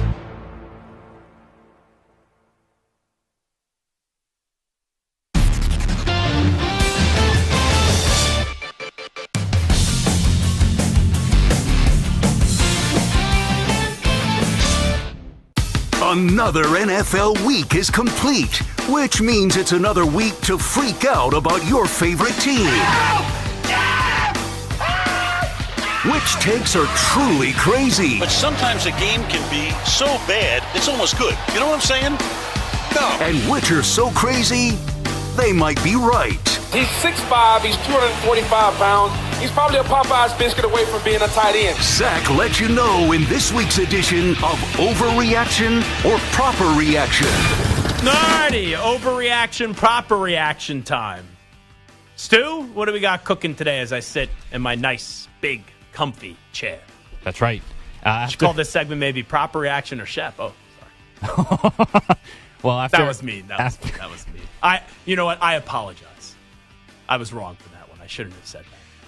We'll continue, though. So after his... Stop talking! After his dirty hit on Trevor Lawrence, Texans linebacker Azeez Al-Shaair issued a candid, heartfelt apology on Twitter. However, the NFL wasn't moved and today handed down a 3-game suspension for his hit. Overreaction or proper reaction, a 3-game suspension is too harsh for that hit. So, once again, I talked about this yesterday, how I anticipated there would be a multi-game suspension. We'll get to some of Nick Casario's comments about it later on in the program. I was at the Pats game, and I usually don't like to go to games when you have a full slate of Sunday games. I've been to a lot of Thursday night games, a lot of Monday night games, a lot of Sunday night games. Like, if there is an isolated spot, I go there. But when you do a national show, I think it's important to watch those games live as they're happening. So I'm at the game, and you hear someone go, oh, Trevor Lawrence is hurt. Mac's coming in. You got Mac is back. And I go, oh, Trevor Lawrence got hurt. That's unfortunate. And then I didn't think much of it because the person next to me with the thick Bostonian accent when he said Mac, I just didn't think much of it because if your first reaction was, oh, Mac Jones is going to be the quarterback, all right, Trevor Lawrence got banged up and maybe they're just being precautionary because the Jaguars are going nowhere. And then I looked at the hit and I'm like, oh, wow, everyone's freaking out about this hit. The hit was bad, but I didn't think it was as outrageous as I thought it was going to be, judging by the 30 minutes of commentary that I was seeing basically on Twitter before actually seeing the hit when I was in the stadium. And I thought that it's a bang-bang play. The forearm lean is not a good look, and that does make it dirty. But it's a high-collision game. Trevor Lawrence is sliding, and it's a bang-bang play. Now, I'm not saying that it was clean. I thought he was going to get a multi-game suspension. I thought probably 2. 3, I think is a little bit too much, I do. So I'm going to go a slight overreaction. Or no, you say a 3-game suspension is too harsh for that hit. I'm going to go proper reaction on that. Slight proper reaction right there. All right, well, the Bears, they fired head coach Matt Eberflus after one of the worst end-game clock mismanagement debacles that we've seen. However, questions still linger about the future of GM Ryan Poles. And yesterday, the team president, Kevin Warren, made Poles' status quite clear. Next item I want to make sure we're clear about is Ryan Poles is the general manager of the Chicago Bears, and he will remain the general manager of the Chicago Bears. And as our general manager, Ryan will serve as the point person for our upcoming search for a permanent head football coach. So overreaction or proper reaction, it's the right move for the Bears to keep Poles around to hire the next head coach. What did you think of the Bears roster before the season started, Stu? Pretty decent. Right? Yeah. What do you think of Matt Eberflus before the season started? Pretty bad. Yeah. I usually don't like when they get rid of a coach and don't get rid of the general manager. Even though we overrated this roster, I think it's more of a product of having the wrong coach in there. So I'm okay, even though they're going to take a little bit of the power away, it seems like, from Ryan Poles. I'm okay with them keeping Poles.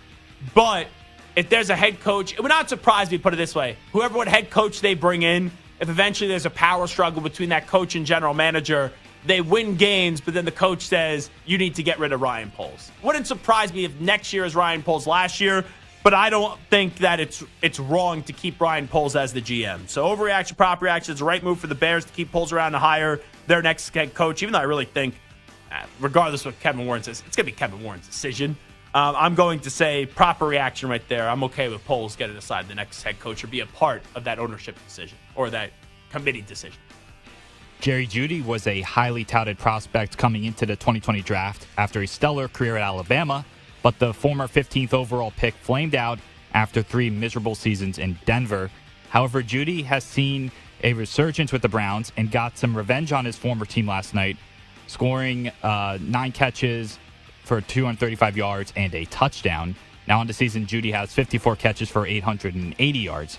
Overreaction or proper reaction, Jerry Jeudy can still develop into a legit number 1 receiver. I think that's an overreaction. I've said this for a while. Jerry Jeudy will give you moments where he's looking like a number 1 wide receiver. He has the ego and he thinks he's a number 1 wide receiver. But there's too many moments where he looks like he's more of a number 2 wide receiver. He's an in-betweener. How I talked about Juju Smith-Schuster when he was with the Steelers, there's some years he looks like a 1, but in more years you look like a 2. He's a 1.5. So I don't believe that he's going to consistently be a number 1 in this league. I do believe he's more a number 2. So I do think it's an overreaction when you say Jerry Jeudy could still develop into a legit number 1 wide receiver. Now, speaking of the Broncos, many wrote them off after an ugly 0-2 start. Me. But yeah, me too. But they improved to a surprising 8-5 after another strong performance from rookie quarterback Bo Nix. Now, over in the NFC, rookie Jaden Daniels has the Commanders at 8-5, while Sam Darnold's Vikings are 10-2, despite losing their own rookie quarterback in J.J. McCarthy for the season. So overreaction or proper reaction, the Broncos are the most surprising team in the NFL this year. They are surprising, and I think the way you want me to answer this question is surprising in a good way. There could also be surprising in a bad way. The Commanders are surprising, but I did talk about before the season, it wouldn't shock me if the Commanders made the playoffs. I never thought the Broncos were going to make the playoffs. But the 49ers, in all likelihood, going to miss the playoffs, surprising. It's more surprising than the Broncos making the playoffs.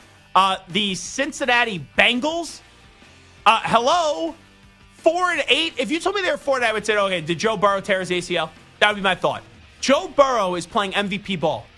Leads the league in passing yards and passing touchdowns, and they're 4-8.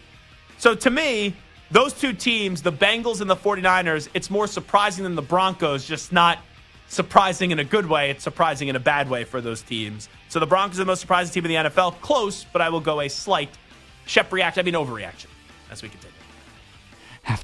After the Lions went on Thanksgiving, Jahmyr Gibbs accidentally posted an image on social media showing many of the Lions' play calls and offensive verbiage. While Dan Campbell was first asked about it, he seemed upset. Gibbs, he had a social media post where, there was a bunch of plays or partial calls on the whiteboard behind him. Who's that? I believe Gibbs posted a photo of Jefferson. Oh, I didn't know that. I did not know that. Okay. Yeah, I need to check on that then. Did not know that. Yeah, I'd rather our stuff not be out there. So after thinking it over a bit, Campbell changed his tune while speaking with 97.1 The Ticket in Detroit. I know what it is, but I'm like, you know what? We might as well just put everything out there. I don't really give a crap. I mean, if we're going to lose because of code words, then we're not good enough anyway. So I think we'll just post the whole freaking playbook out there and every code word we've got. And it doesn't matter. It's not going to hurt us. It won't affect us. It's all good. All right, so overreaction to proper reaction. The Lions should punish Gibbs for leaking internal information. I'll answer your question, but I'm asking you a question first. Okay. Overreaction, proper reaction. That second cut that you played for me, Dan Campbell is still not happy. Yeah, it seems a little ticked off still. Because when you played the first cut, and I saw the first cut before. I have not heard the second cut until you just played it. The first cut, I go, okay, he clearly wasn't thrilled, but also he genuinely did not know. Yeah. So in the moment, when I saw there was two cuts being played, I thought there'd be some retraction kind of, or not retraction, but you say, oh, I was kind of caught in the moment, didn't really know what was happening, so I was more confused than annoyed. The second one, he tried to play it off that everything's fine and it's no big deal, but he's still not happy with that. So should Gibbs be punished for leaking internal information? Punished in terms of sitting him down? Is that what you're saying? No. You want to fine him internally? Maybe make him run after practice? I don't even know if they still do that. Do some up, down, some burpees? Okay. But an actual punishment where you take him off the field, that would be an overreaction. Just be smart next time. Don't be stupid when you're on social media. Alrighty. Zach Gelb Show, Infinity Sports Network, a little overreaction, proper reaction. When we come on back, there are 3 candidates for Offensive Rookie of the Year. Who should win the award? We'll get to that on the other side. And also, is Deshaun Watson donezo in Cleveland? I got an opinion. I'll give you my answer on that when we return. But first up, latest update. Here he is, the Ackman, Rich Ackerman.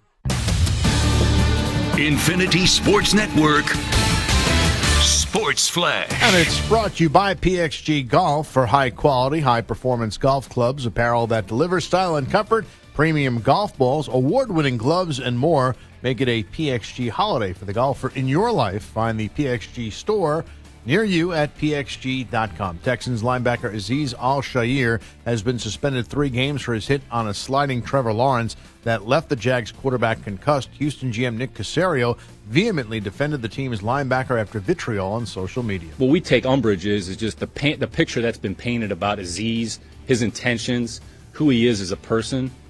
I mean, quite frankly, it's and it's unfair to the individual.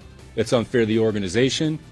A trio of NBA teams are riding 6-game winning streaks. The Bucks, one of them. They've come on after a very slow start and are now a game over 500 and will meet the Pistons in an NBA Cup game tonight. The Magic and Knicks meet at Madison Square Garden. Orlando is looking for their 7th straight in an elimination game, and the Grizzlies also riding a 6-game winning streak and in action tonight.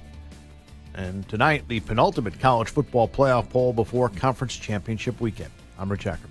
This is the Infinity Sports Network. Follow us on X. Our handle is INF Sports Network. That's INF Sports Network on X.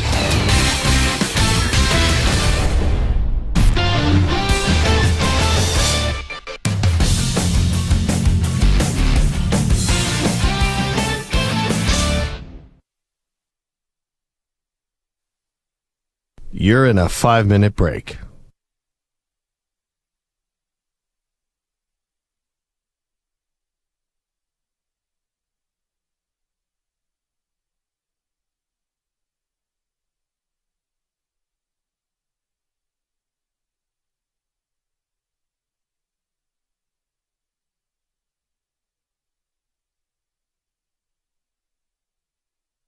Four minutes, 30 seconds remaining.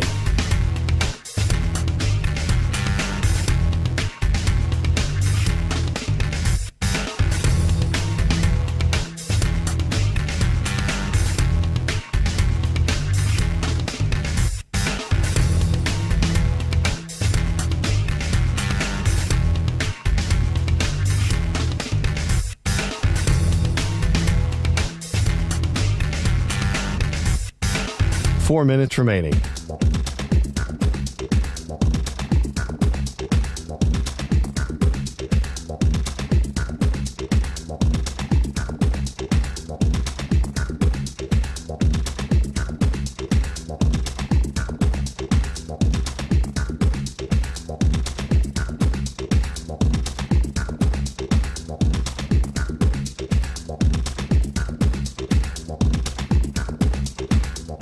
Three minutes, 30 seconds remaining.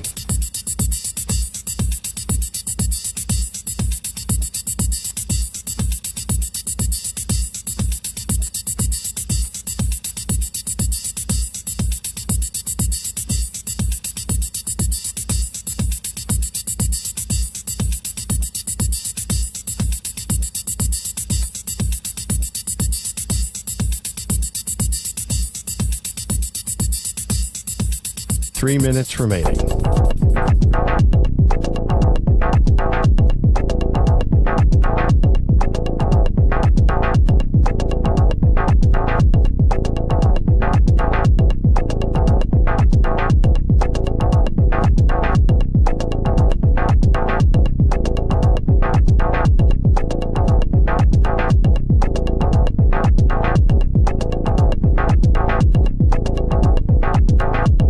Two minutes, 30 seconds remaining.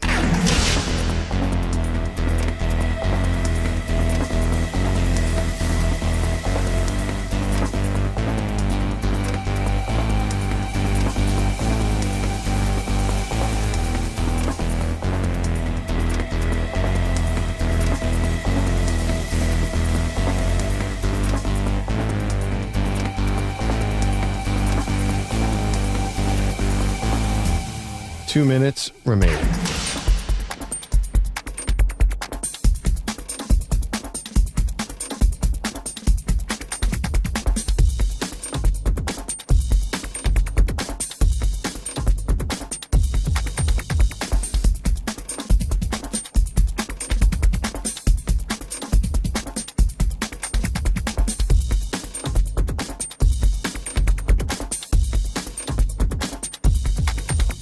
One minute, 30 seconds remaining.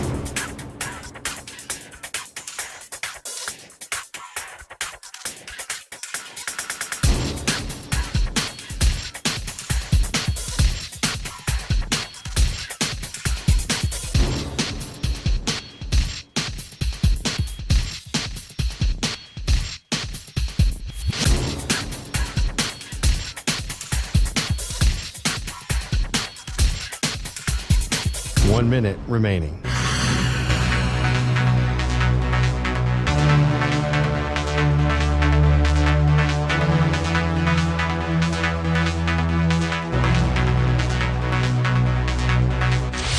45 seconds remaining.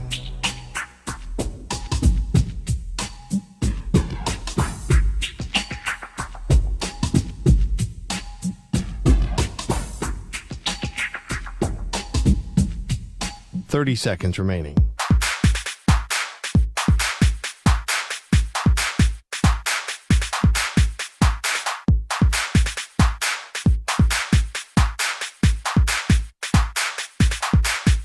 Fifteen seconds.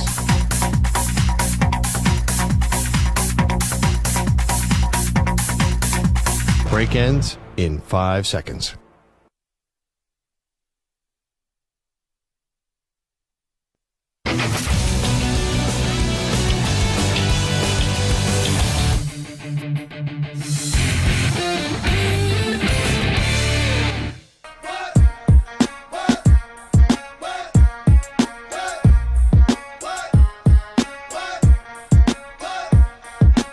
You're listening to the Zach Gelb Show on the Infinity Sports Network. This portion of the show is brought to you by Wesley Financial. Stuck in a timeshare and want out? Contact Wesley Financial Group now and get a free timeshare exit information kit at wesleyfinancialgroup.com. 855-212-4227. 855-212-4227. Let's go to Mike in Las Vegas next up on the Zach Gelb Show. Mikey, what's happening? I'm here for a conference. Zach? Yeah, Mike, go ahead. Hey, how you doing, bud? I just wanted to tell you, the Raiders, we're all in for Shedeur Sanders. I really like him. I think he's been improving, just playing great ball. So that's who we want, or that's who I want anyways. I'm scared that we're going to win a game or two coming up, though. O'Connell's playing good, and I don't feel you give him a fair shake, Zach. You know, you gave Mac Jones 3 years in New England, and he is awful. Mac Jones did make the playoffs one year. I wasn't this huge Mac Jones fan. I thought Mac Jones in year one was okay. Then in year two and year three, he didn't play well. O'Connell. Yeah, no, I know you weren't, but I feel like you're still giving him a better shake. Please go back and look at O'Connell's college stats were off the charts. He owns the single season completion percentage at Purdue, 71.8, and they've had some good quarterbacks, Zach. And he's only played 13 starts, and I really want Shedeur. I want to make that clear, but I don't think you're giving O'Connell a fair shake. Well, let me just ask you this is my stance on Aiden O'Connell. Do you think he could be a franchise quarterback? I think he's very good, and I don't think you can put the. I don't think you decide yet. He's only had 13 starts, but he's got a great arm. Okay, so Mike, do this for me. Envision a world with whatever you think the apex is for Aiden O'Connell. Aiden O'Connell, from a number perspective, could be a what quarterback in this league? Top 5, top 10, top 15? I think he could be a top 10 quarterback and take a team to a Super Bowl with the right surroundings. A Super Bowl? Well, did you ever hear of a guy named Neil O'Donnell? Very similar stats and very similar height and arm talent, and he took the Steelers to the Super Bowl and should have won. So yes, I believe in him. My question for you today, though, is: do you think the Jags could trade Lawrence and actually take one of the top two quarterbacks? No, and here's why. Because the dead cap would be astronomical, and they just paid him all that money. Appreciate the phone call, Mike. Oh, boy. So if you want to tell me that Aiden O'Connell could be an okay quarterback, all right, fine. If you think he could be a top 10 quarterback, let's look at the guys that are in the NFL right now.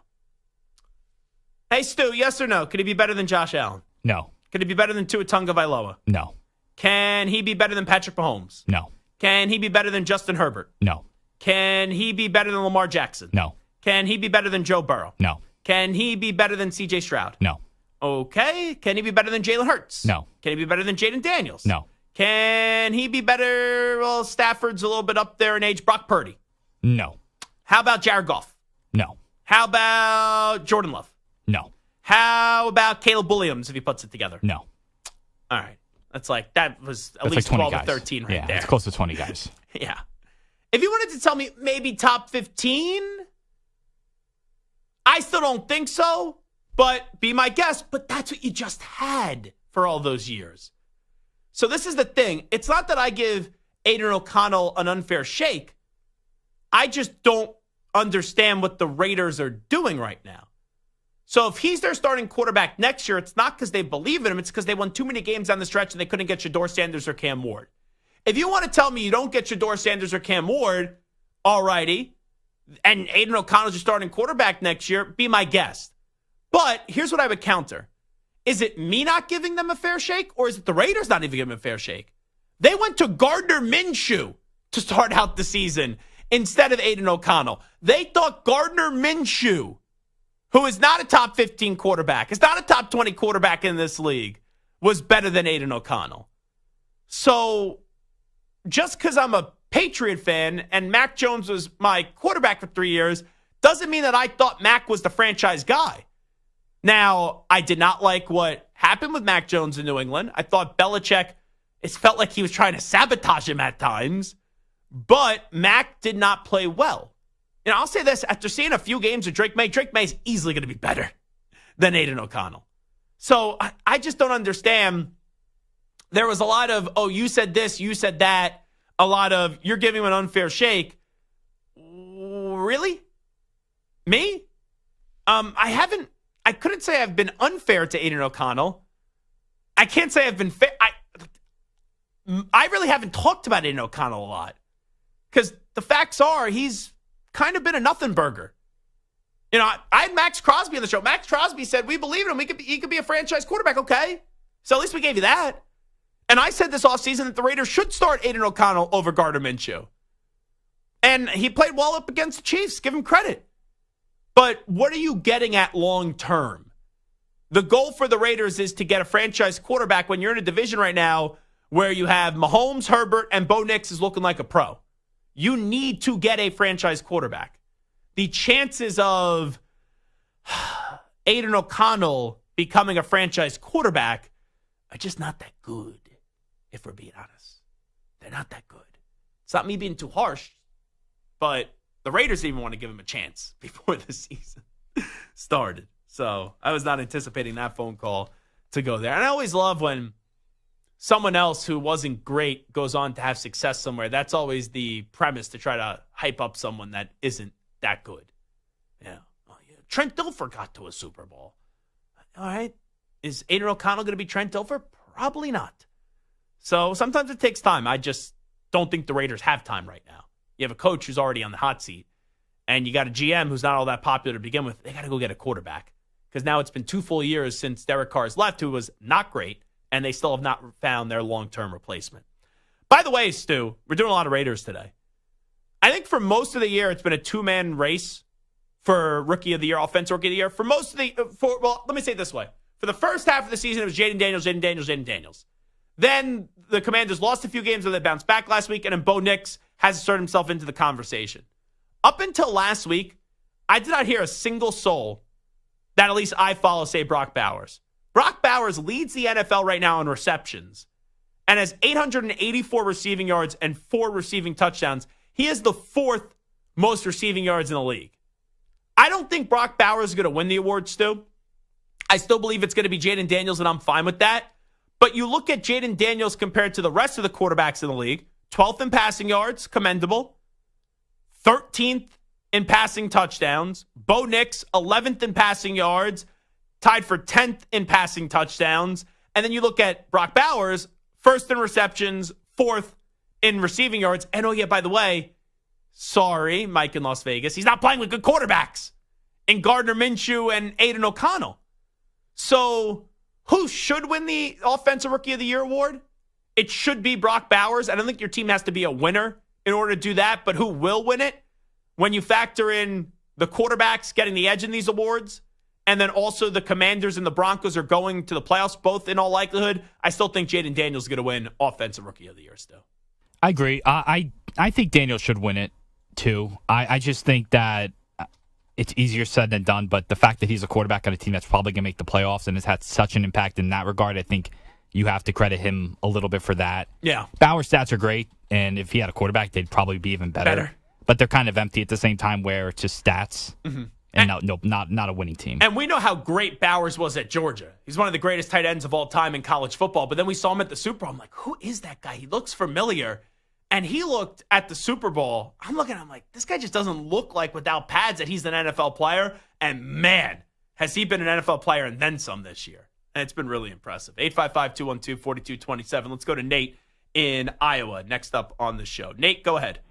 Hey, Zach. How you doing this afternoon? Thanks for having me on today. Yeah. I want to just kind of follow up with the previous caller's conversation on Aiden O'Connell. Everyone's bringing up, these guys, like Shedeur Sanders, Cam Ward. Next year's draft class really doesn't look that great. What about, being a Vikings fan, what about Sam Darnold going out there? The guy's going to get a massive contract, and you think about the quarterbacks that have kind of resurrected their careers out of that Sean McVay, Tampa, or that offensive system. If you were the Raiders and you went after Sam Darnold, or, better yet, why not even the Rams, because Stafford's not getting any younger. Yeah, bring back Sam Darnold. The only way that he's going to get money. Yeah. There ain't no doubt about it. But looking at the quarterback class from the upcoming NFL draft, you got these, I guess you could say, reclamation projects. I know you're not probably no one's going to read me this, but Zach Wilson. Zach Wilson's another one. Trey Lance. All these guys that... Well, Nate, I'm up against it, so I got to let you run. I'll answer your question. Sam Darnold, he didn't play with the Rams. He's with the 49ers, but I get the point with the McVay and all those guys close to McVay. Sam Darnold has been good this year. I also think it helps when Kevin O'Connell's your coach. You have Justin Jefferson, Jordan Addison. I know TJ Hawkinson just got back, and you got Aaron Jones. So if you put Sam Darnold in the Raiders, I don't think Sam Darnold's going to be that successful. Now, if Stafford retires after this year, then the Rams should pursue him because you got Puka Nacua and you got Cooper Kupp. So for Sam, it's important who the coach is and how much talent they have. But with all that being said, I've been saying this now for 2 months. It's got to be.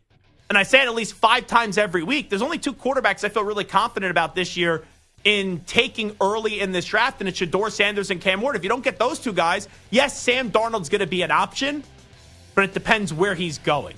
Because we saw Sam Darnold on the Jets, he stunk. Sam Darnold goes to Minnesota, uptown around him, and he could be good. So if Sam goes to the Raiders, not all that confident. Sam somehow was able to go to the Rams, Stafford retires, yeah, I think Sam Darnold could continue to be well.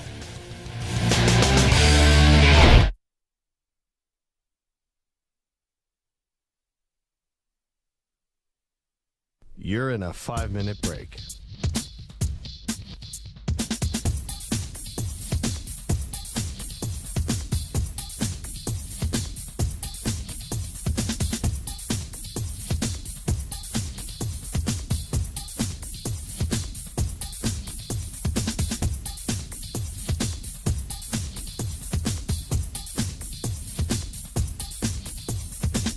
Four minutes, 30 seconds remaining.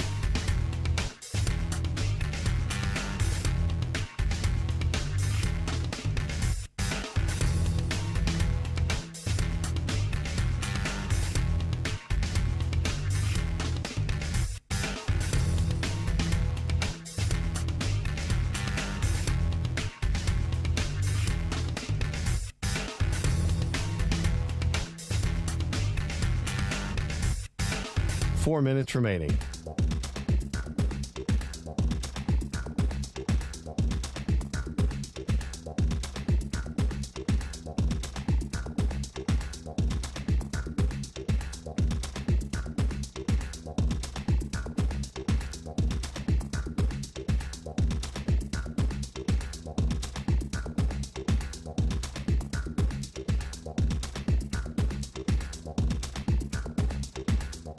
Three minutes, 30 seconds remaining.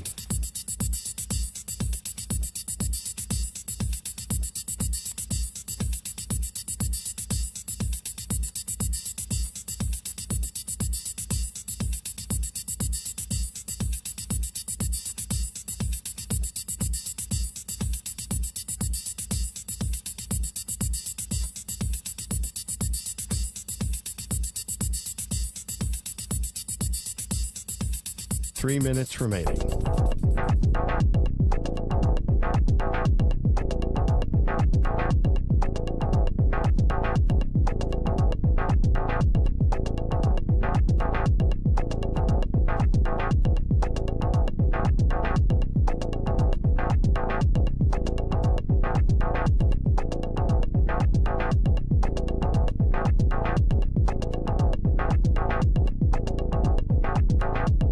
Two minutes, 30 seconds remaining.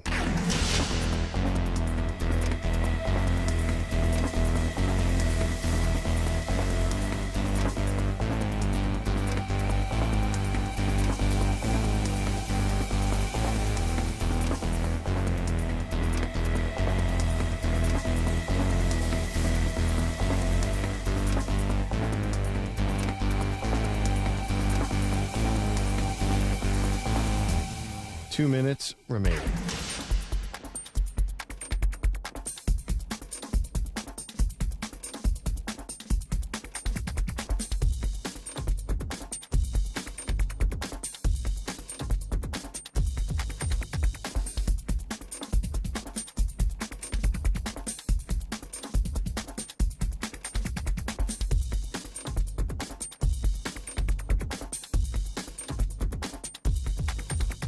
One minute, 30 seconds remaining.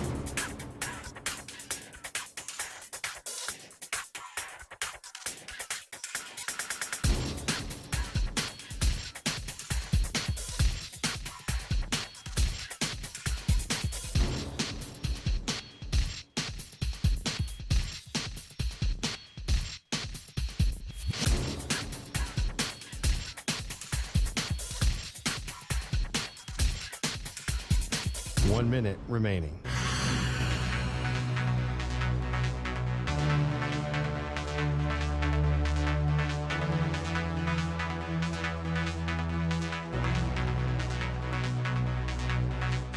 Forty-five seconds remaining.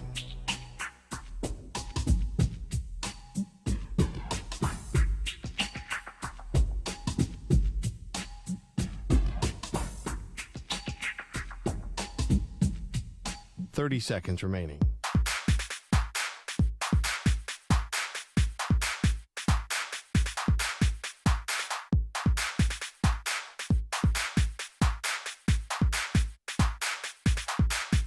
Fifteen seconds.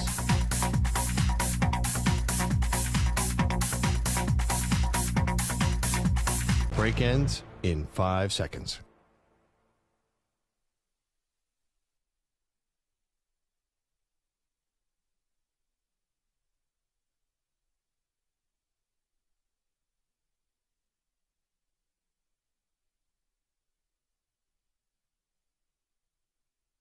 To infinity and beyond.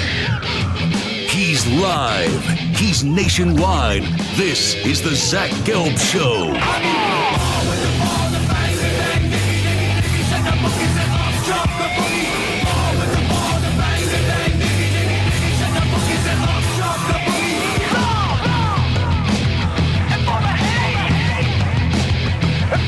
Here's your host, Zach Gelb.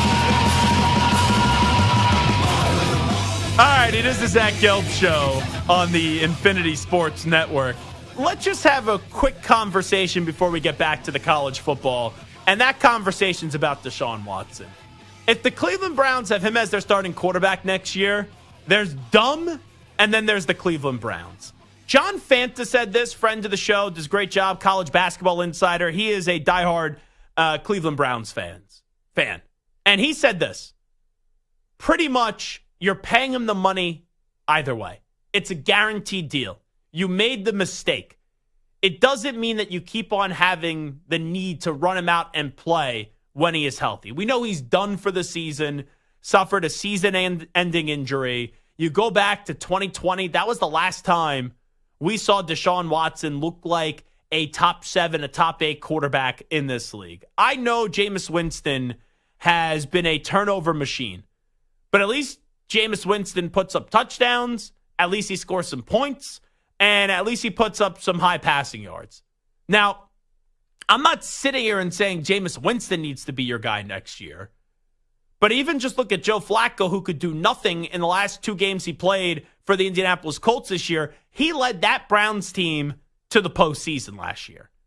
So I look at Deshaun Watson, the odds of him ever being a success in Cleveland are 0.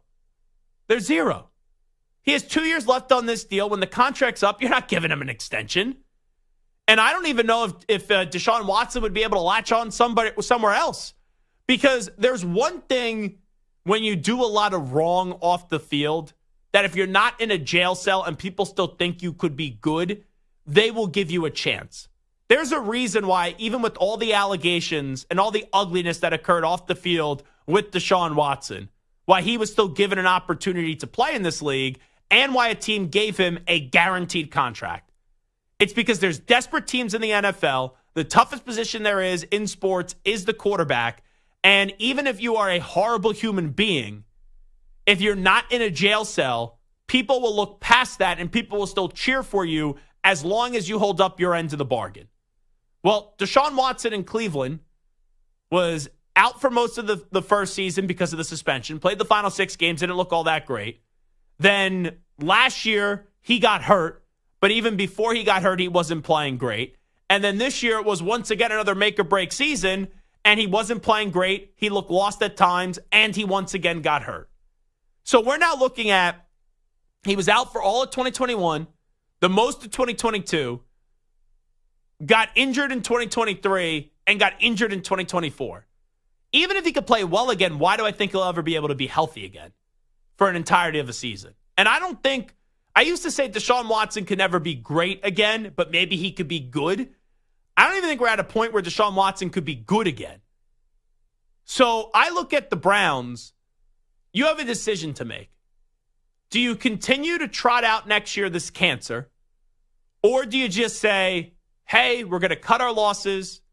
We owe him the money anyway. It was a terrible decision. One of the worst trades, one of the worst contracts in NFL history. And we're going to move on.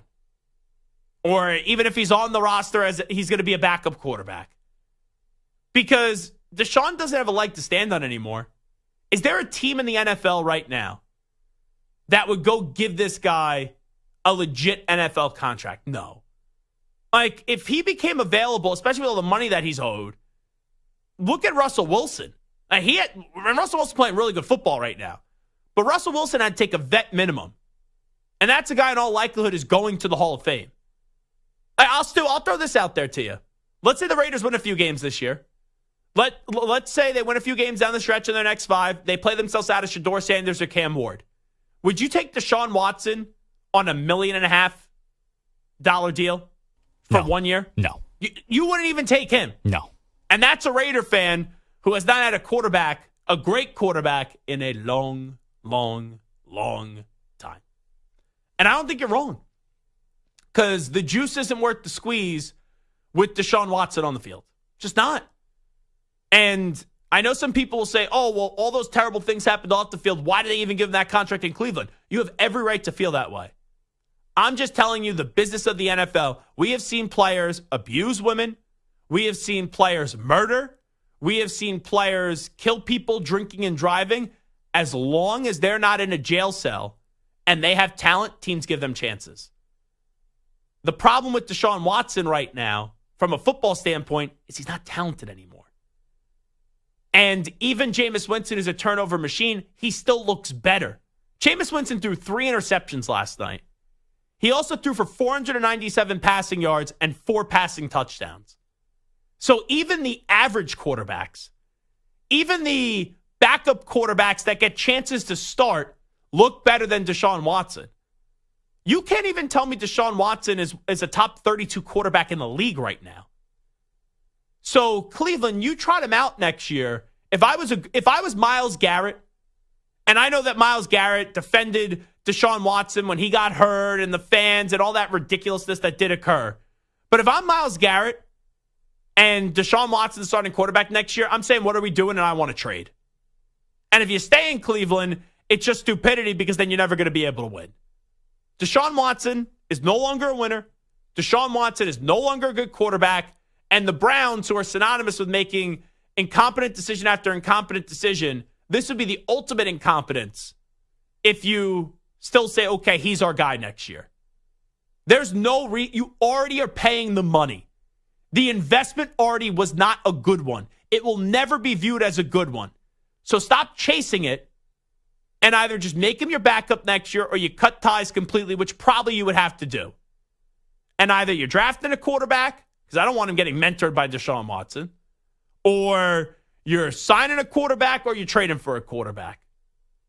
But you can't go into next year saying Deshaun Watson's going to be the starting quarterback, or eventually when he gets healthy, we're going to intend for him to be the starting quarterback. You would just be doubling down. You'd be quadrupling down. Forget doubling and tripling. You'd be quadrupling down at this stage. It'd be like when I first started playing blackjack, when I was in college, and you get a few drinks in your system, and you're at the blackjack table, and you're winning some money, then you're losing your money. And then you go, oh, do I go to the ATM? I just lost $50 or I just lost $100. Do I take out the 100 again and just throw it down on one hand? You've already done that now 3 times. You've already lost the money. Stop going to the ATM. All right? This is not going to get better. You're chasing. And when you chase, you're going to continue to lose. So stop the Deshaun Watson experiment. And even though Jameis was a turnover machine last night, there's at least some moment where you could praise him in this game. He had nearly 500 passing yards and still had 4 passing touchdowns against a solid Broncos defense. So I would just say this to Cleveland. You tried to give him another chance this year. He wasn't playing well. The injury then bails him out for us talking about the poor play. The poor play was still there. His body is now broken. His confidence is shot. And the dude is just, for a guy that was one of the best quarterbacks in college, and for a guy that played really well in Houston, even though it didn't always translate to wins, that guy isn't walking through the door ever again. So just because you owe him money doesn't mean you are compelled to play him. Doesn't mean you have to play him. You got to pay him. You don't got to play him. And if your plan next year is to play Deshaun Watson week 1, that's why the Browns is the Browns, as they would say. All righty. College football playoff rankings are coming out later tonight. The penultimate rankings. We will have the final rankings come out on Sunday after conference championship weekend. I said earlier that there are a few questions tonight. I'm usually just the bracket guy for these, and then the final rankings, the bracket is obviously the most important. But tonight is the first time where I'm saying, okay, I actually care about the rankings before we see the bracket. Because I'm curious how they're going to rank the SEC teams. Because right now, 3 SEC teams automatically are going to get in. Georgia, Texas, Tennessee. I don't care what happens between Texas and Georgia in the SEC championship game. Texas and Georgia are both getting in. Tennessee's already in. Is there a way for a 4th SEC team to get squeezed in? Whether it's reflected on that tonight or not on the bracket is one thing. But how Bama, South Carolina, and Ole Miss will be ranked is going to be fascinating. Because that will give you the answer on which team currently the committee views right now. If we're not going to see 2 ACC teams get in, or something plays out where there's an opportunity for a 4th SEC team to get in, who do they prefer? So that's one thing to look for. The other thing is tonight, how many ACC teams do get in? Clemson's going to take a drop back tonight. I do not think they'll be on the bracket. Last week, you look at Clemson. They were in front of Alabama. Clemson just lost to South Carolina. They're going to fall. So I do not anticipate Clemson being on the bracket tonight. However, Clemson can make the final bracket if they beat SMU this weekend in the ACC championship game. I'm also curious where they're going to rank SMU. Because if SMU has some cushion tonight, and they'll be the 3 seed, they'll have a bye, but where will their ranking be? Because if SMU has some cushion, SMU could afford to lose the ACC championship game and still make the college football playoff. And the other thing I'm fascinated by, Ohio State, the last few weeks when these rankings come out, they've been penciled in on that 5th spot on the bracket. They've been 2, they've been 3 in terms of the rankings. But after losing this past weekend to Michigan, and Oregon, right, was their lone loss at the time in front of them, which is a good loss, even though you lost by 1, and it was terrible fashion how you lost that game with Will Howard and Ryan Day just being buffoons at the end of that game.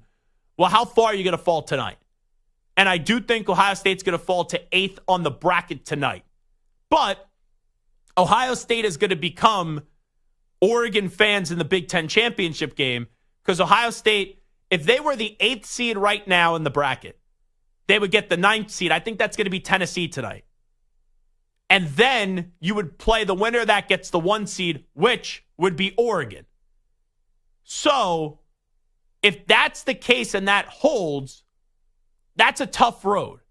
But if you're Ohio State, the reason why you're going to root for Penn State is you beat Penn State this year. So if Penn State loses in the Big Ten championship game, they're going to fall. You're going to move up to, you would probably say they would move up. I would think then Penn State would, you could move up to 7, 6. I don't think you're going to get 5 because if Penn State loses, Notre Dame would probably shift to 5. And if you get to 6 or 7, well, then you avoid the 1 seed. If you get to 6, you would play 11 and then 3.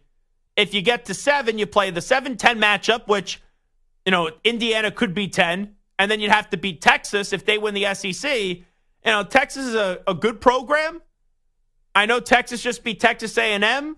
I'm still wondering if Texas is just very good or if they're good or if they could be elite this year. So I'm curious to see how far Ohio State does fall tonight. When it's all said and done, and I was late in the lab last night, a little bit of delay before I got into the lab, but I started testing out all these college football playoff scenarios. This is what I came up with. This is what I think the committee will do tonight. Oregon, just talking bracket. Oregon will be 1. Texas will be 2. SMU will get a bye in at 3. Boise State will be in at 4 on a bye. Those are the 4 byes tonight. Then I think 8-9 matchup. Ohio State will be 8. Tennessee will be 9. I think after tonight, Penn State would be 5. Arizona State would be 12. I think Notre Dame's going to be 6. Alabama's going to be 11. I do think Alabama's going to make the bracket tonight. Because Clemson losing, even though Clemson can still get in with the win up against SMU, but Clemson loses South Carolina, that's going to elevate the SEC here. And even though you can make a case if South Carolina played Alabama tomorrow, they beat them, or Ole Miss, if they played Alabama tomorrow, they beat them because of the inconsistencies with Jalen Milroe, I still think the committee is going to rank Alabama in front of South Carolina and Alabama in front of Ole Miss. So I think you'll have Notre Dame 6 and Alabama 11, and then Georgia 7, Indiana 10. That's the way that I look at it. Stu, if I'm going to get one wrong tonight on this bracket, what do you think is the most likely thing that I'm going to get wrong when you look at Oregon 1, Texas 2, SMU 3, Boise State 4 getting byes, the matchups in the first round, Ohio State 8, Tennessee 9, Penn State 5, Arizona State 12, Georgia 7, Indiana 10, Notre Dame 6, Alabama 11. Is there anything that maybe jumps out to you, Stu, where you go, you may be regretting that tonight that you didn't flip-flop those teams? I think the only thing could be something like in the past couple where it's just like something like Ohio State's 9 and Tennessee's 8. Maybe that. But other than that, I don't see any crazy major. Like I don't think it's going to be Arizona State 4 and Boise 12. Could Arizona State be in front of Alabama tonight, where they put them 11 and they put Alabama 12? I don't think so. Yeah, that's the one. I don't think they would do that. Obviously, this is what I think is going to happen. So now I'm second guessing myself on what I think is going to happen. But I think if we see Bama 12, Arizona State 11, I guess that could be the one. But I really do think Bama's going to be 11, Arizona State's going to be 12. And really, you look at the bracket, Ohio State's making it either way. Tennessee's making it either way. Oregon's making it either way. Penn State's making it either way. Georgia is in. Indiana's in. Notre Dame is in. Texas is in. The question just becomes SMU, Clemson, do you get 2 or do you get 1? If Clemson beats SMU, I still think SMU should go. That would kick Alabama out. Now, am I fully confident if SMU loses that Alabama still won't get in? That's a different conversation. However, if Clemson loses, SMU we know is in, and then it opens up the door for Alabama. And then it just comes down to, does Boise State take care of business up against UNLV? And if they do, then Boise State is in. If they don't, I think UNLV would go, and then clearly whoever wins the Big 12 as well. So there's some teams set in stone. Ohio State, Tennessee, Oregon, Penn State, Texas, Georgia, Indiana, Notre Dame. Those are the 8 teams that are set in stone. They're definitely in. The others, they still need some things to happen this weekend. There's a few that you feel good about and a few that there's some questions that still remain. 855-212-4227, 855-212-4227. Let's go to Adrian in Maryland. Yo, Adrian, what's happening?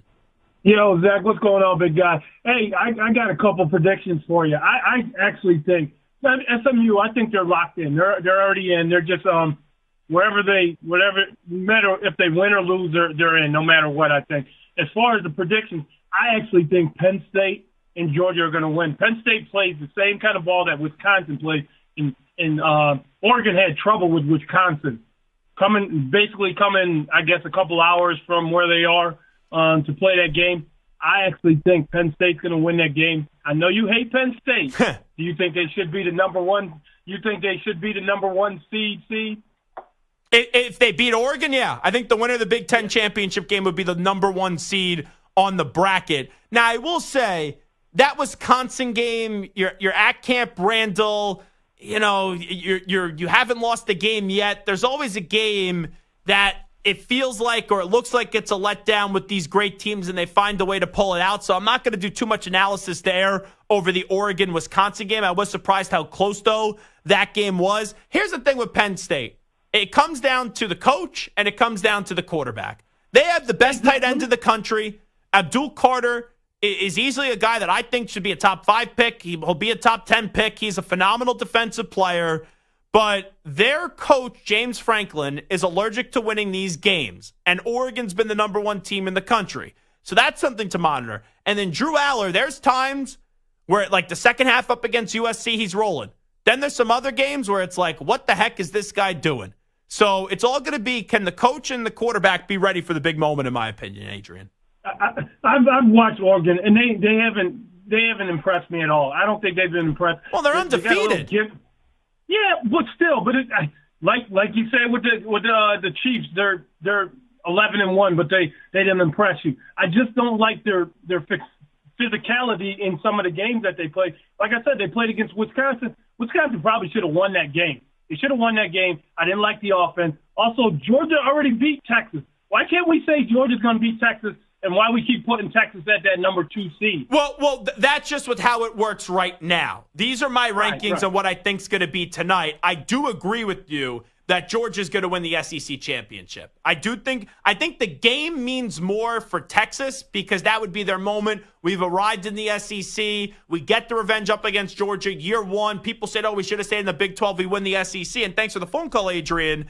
But I do think Georgia is going to win the game. Both of these teams are in either way. It's just going to be which one does get the bye. But if I look at the lines early, and I just give you a little Tuesday feel here early, first reaction, you look at Arizona State, Iowa State. Oh, boy. Arizona State's a 2.5-point favorite. Man, I would have thought Arizona State was going to win that game. I now see that spread. I kind of like Iowa State plus the points. Georgia and Texas. Texas at 2. I like Georgia plus the points. I do. I like Georgia to win that game outright. SMU, Clemson. A lot of 2.5-point spreads in favor of SMU. I do like SMU. And then Oregon, Penn State is at Oregon laying 3.5. I would lay the number with Oregon right now. I would. It would be very James Franklin-like. You back your way into the Big Ten championship. Michigan does your dirty work. They beat Ohio State. And then you somehow win the Big Ten championship. But I don't think it's the worst thing in the world. I know Oregon fans, right? It's the same thing. You're coming over from the Pac-12. You win the Big Ten first year. That's an accomplishment, just like what I said about Texas coming over from the Big 12. But for Oregon, I don't think it's the worst thing in the world if you lose the Big Ten championship. Yeah, you lose the bye. You'd be thrown down to the number 5 spot. I get that. But if you get thrown down to the number 5 spot and you look at that draw, first you get a loss out of your system because it's tough when you're undefeated. We've seen teams do it before. But then you get the Big 12 winner. And then you already played, let's say Boise State beats UNLV. I know Boise State should have beat you the first time around, but you already played them. That's an easier road when you get the Big 12 winner and then you get probably a non-Power 5 conference champ. Now, for Oregon, if you are the 1, you get the winner of the 8-9, which is probably going to be a Big 10 up against an SEC school. So I still think you'd rather win it, but it's not the end of the world is what I'm saying for Oregon if you lose the Big 10 championship. Because the road could be a little bit easier. But if you're Oregon, I don't think you think that way. That's a loser mentality. you've been the best team in college football all throughout the year. All right, it is Zach Gelb Show on the Infinity Sports Network. We will come on back. We'll update some of the biggest stories in the world of sports with some audio. We'll get to a news brief next. You're in a 5-minute break.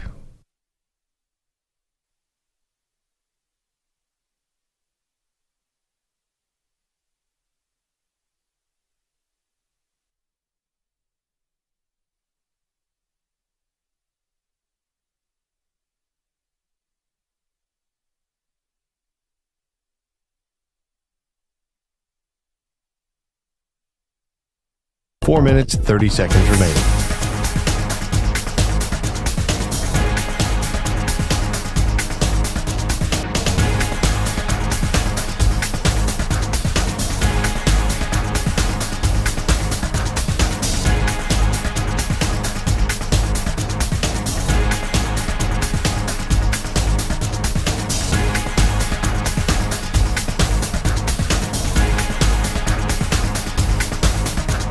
Four minutes remaining.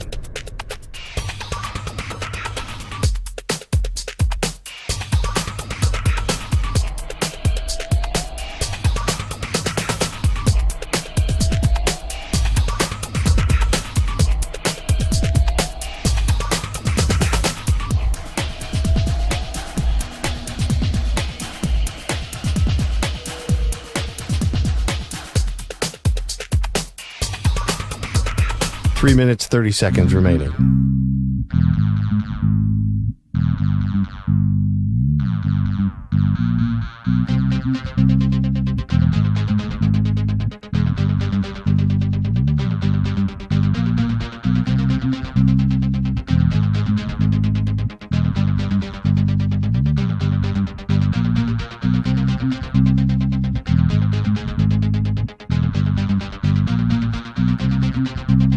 Three minutes remaining.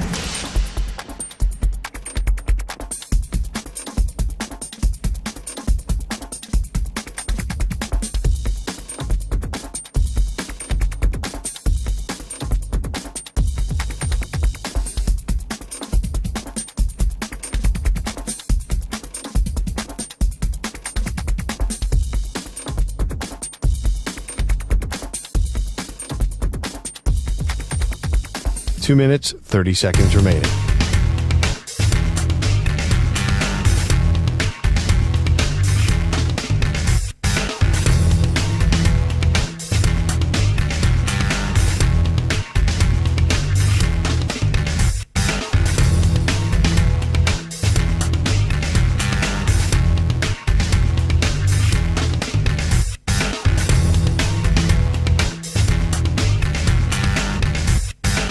Two minutes remaining.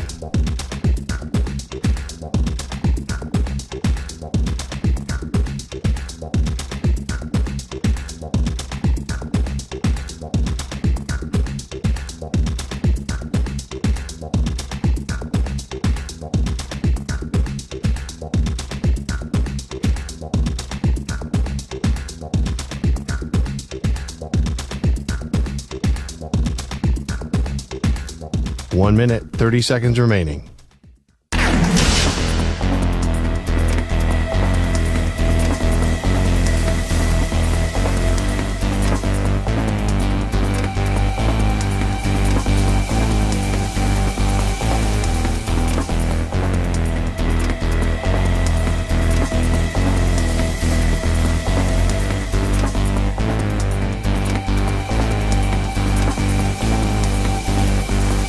One minute remaining.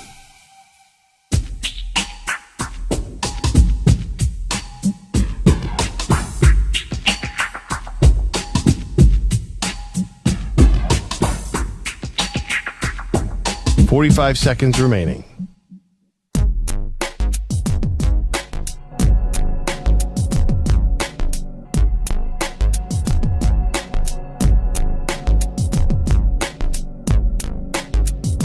.30 seconds remaining.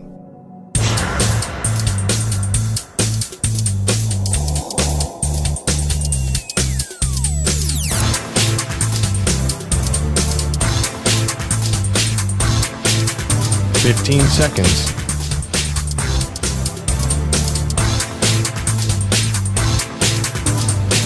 Break ends in 5 seconds.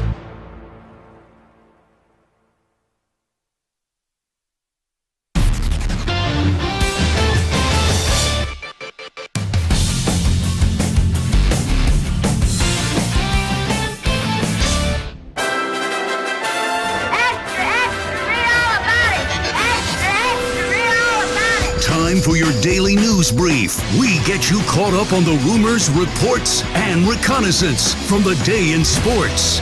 Alrighty, so the NFL came down today on Azeez Al-Shaair. They suspended him 3 games for that hit on Trevor Lawrence. Let's get the reaction from Texans coach DeMeco Ryans. Unfortunate hit on the quarterback, but it's also it's twofold, right? I mean, a lot of the quarterbacks in this day and age, they try to take advantage of the rule where they slide late and they try to get an extra yard. And now you're a defender, a lot of onus is on the defender, right? Whether it's on the sideline or where it's on the quarterback, you don't know what a guy's thinking. You don't know if a guy's standing up and he's continuing to run. You don't know. And then you get a late slide and you hit the guy. Unfortunate that Trevor got hurt. Hope Trevor is okay, but it's also, if we're sliding, we have to get down. If we're getting out of bounds, we get out of bounds.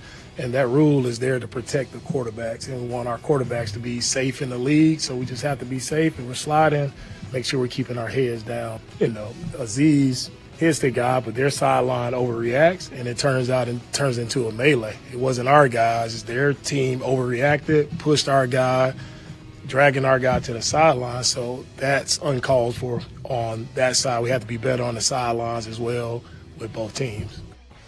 So, as I've said before, I was at the Pats game. I heard that there was a big commotion about this play. Then I looked at it. What the commotion was, the first look in real time, looking at the replay, when I saw not the slow down version, the zoomed in version, I said, it's a bang bang play. But when you slow it down, yes, it's still a bang bang play, but where Azeez Al-Shaair is in the wrong is if he didn't lean with that forearm and lunge. Yes, it still would have been late, but I don't think he's getting crushed the way that he is. So that was the problem. That's where it looks really bad is, yes, Trevor Lawrence is rolling on. I'm watching it right now, and he goes to slide, and when he starts to slide, Azeez Al-Shaair is 1.5 to 2 yards away from him, but he is running full speed, and you're getting ready to lower and make a tackle, but it's when you extend that arm, that's when it ends up being a dirty play. Here is Nick Caserio also talking about this situation. What we take umbrage is just the picture that's been painted about Azeez, his intentions, who he is as a person. I mean, quite frankly, it's and it's unfair to the individual. It's unfair to the organization. So I expected Nick Caserio to be fired. You're defending your player. You're not in the right in terms of Azeez Al-Shaair. I don't think it's as egregious as the way that it is being talked about, but did he deserve to be suspended? Yes, he did. And there is a little history with Azeez Al-Shaair as well. All right, let's go to Zach Taylor. The Bengals have been miserable this season. They're 4-8. He takes blame for the bad season. I'm not going to sit here and put this on the players. As a head coach, you sit there and you're 4-8. You're a 4-8 head coach, and that starts with you. And to get the most out of everybody, that's my job. And I don't take that lightly. That's what else he expected to say. Of course, he's got to take the ownership and he's got to take the responsibility for it. If he didn't, then even more people would be calling for your job.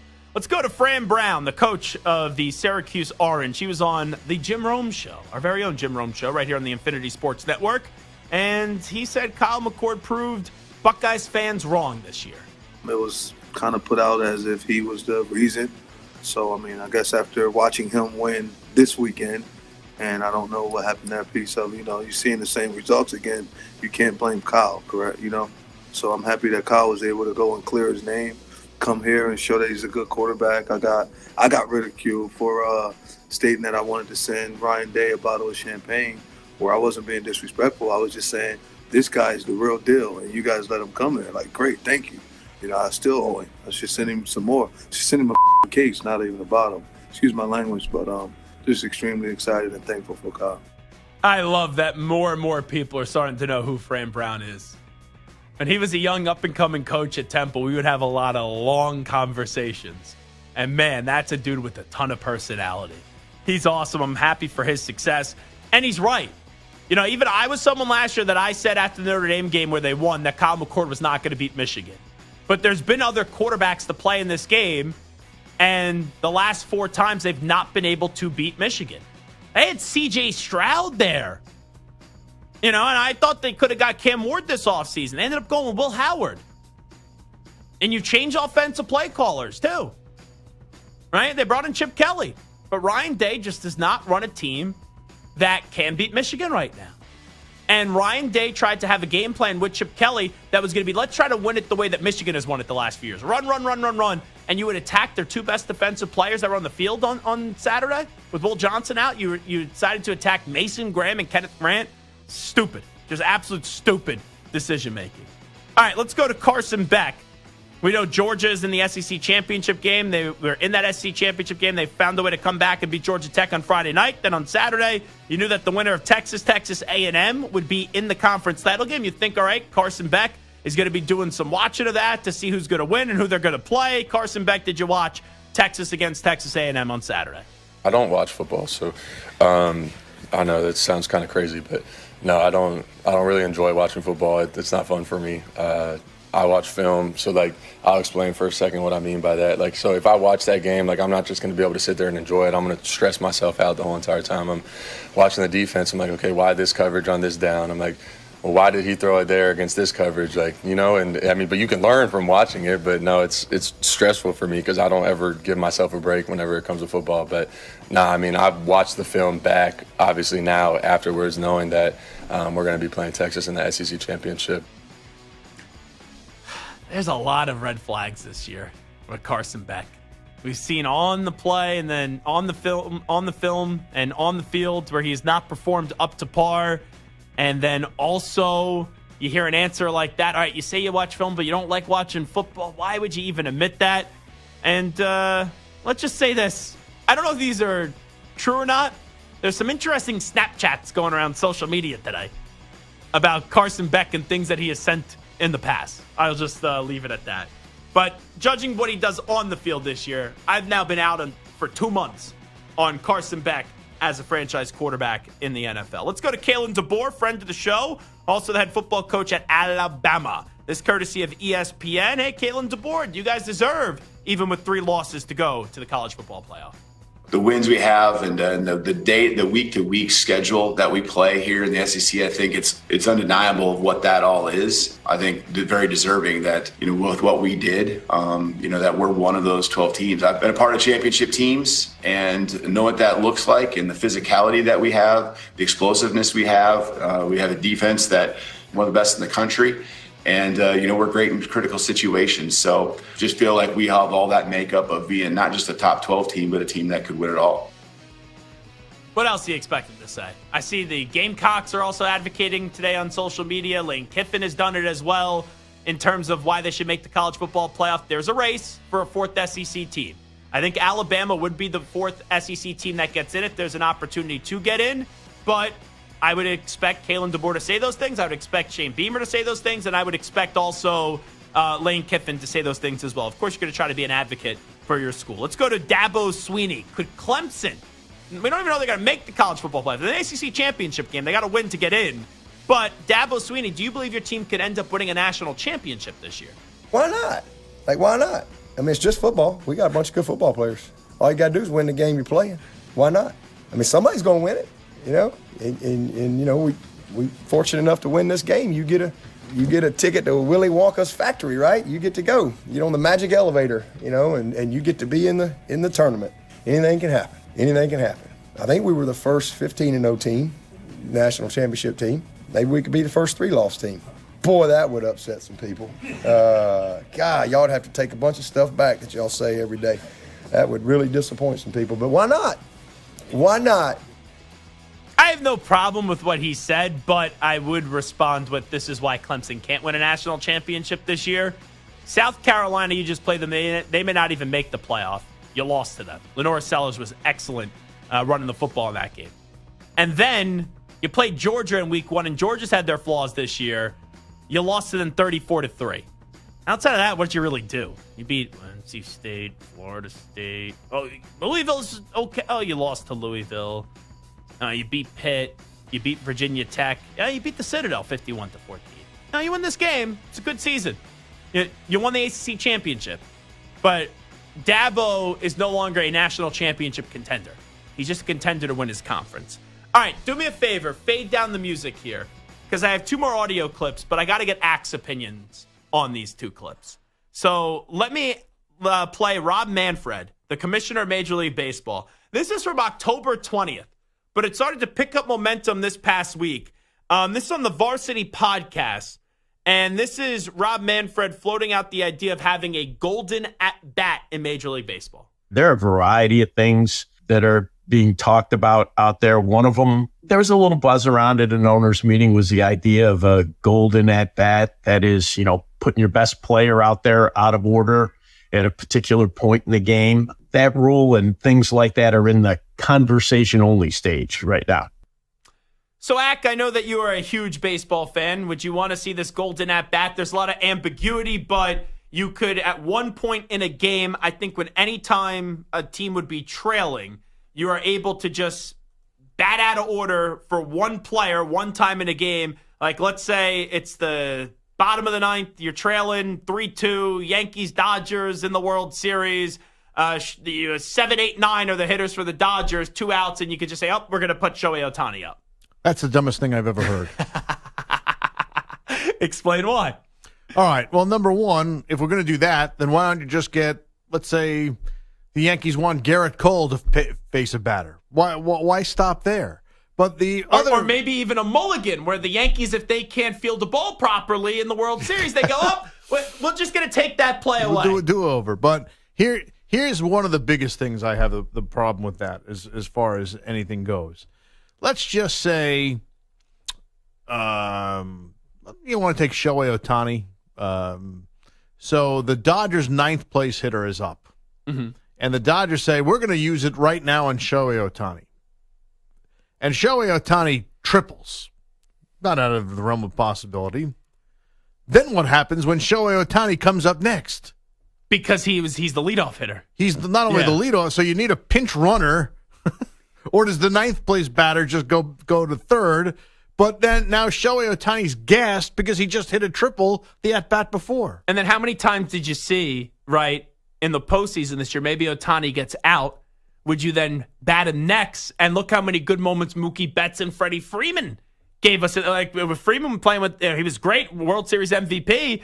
But with this injury, would they just said, we'll avoid getting a Freddie Freeman and we'll put Ohtani up there again, and then maybe you don't get some of those Freddie Freeman moments. Yeah, I'm not buying this stuff. Okay, so I wasn't irate about this, and it usually doesn't take me much to get irate with this commissioner because I can't stand him and he's a dope. But I'm not saying I want to see it, but it kind of just shows you the state of baseball. They're desperate. They even have to go to this level of even just throwing it out there. Now, the pitch clock has worked, so give him credit. I don't like the extra innings rule, but I'm not nuts about it. Mm-hmm. But, they limit how many times you could change. They're trying to take all the, I know this is even more strategy, the problem is what's the point of strategy then? The problem that the game has is everybody has taken advantage of, what if you want to call it the non-rules or the rules to an extent where it's become so egregious, whether it was, a one-out lefty or fixing your batting gloves ad nauseum, as, they used to call Mike Hargrove the human rain delay. That's nothing compared to what went on before the pitch clock. So, look, I understood. I didn't like the pitch clock, but I understood it was a necessary evil, if you will, that had to be done. I wish the umpires would have adjudicated the game a little better, maybe used or given them authority to say, hey, get back in the box. I also would knock out, the players, all the armor that they have. They don't need that. They don't need that. You want to wear the face guard? Ack, maybe we should get you. Wear the face guard, fine. But unless you have an injury, you don't need all that. I know we're late and we're up against it. I'm not going to tell you who this is, but I want your thoughts on this play-by-play call. Local Live Net TV is the credit. Let's play this call. Cut 11.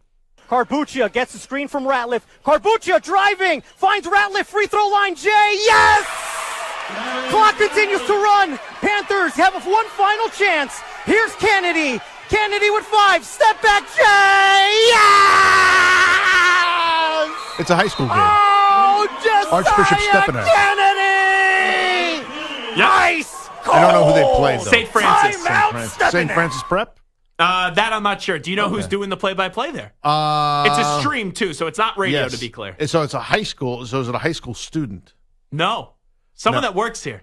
I was going to say, is it Pat Boyle? No, it's Manny Rodriguez. Oh, okay. There you go. It's a good call. So, yeah. Very I nice. love that. Yes! It's not Marv Albert from downtown. Yes. Yes! But his No. yes was very good. Yeah, not bad. Could you give us a Marv Albert yes? I know you do Marv very well.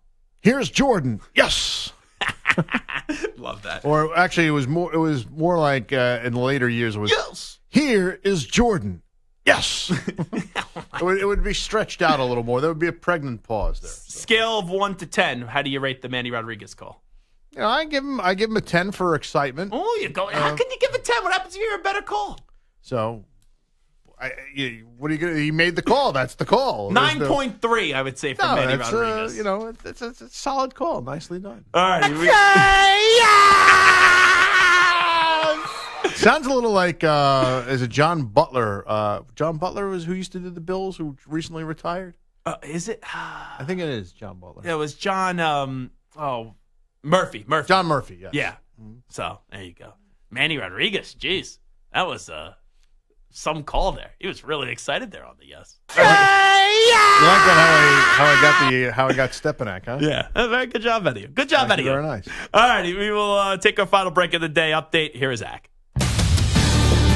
Infinity Sports Network Sports Flash. Well, the NFL has suspended the Texans' Azeez Al-Shaair 3 games for his late hit on Trevor Lawrence. The Jaguars quarterback slid when he was hit by a forearm to the head, leaving him with a concussion. The Orlando Magic are looking to build on their breakout season from a year ago and off to a strong start at 15-7 and meet the Knicks tonight in an NBA Cup elimination game. Orlando is coming off a 6th consecutive win, beating the Nets in Brooklyn Sunday. They have held up well without All-Star Paolo Banchero. Wendell Carter attributes that to their defense.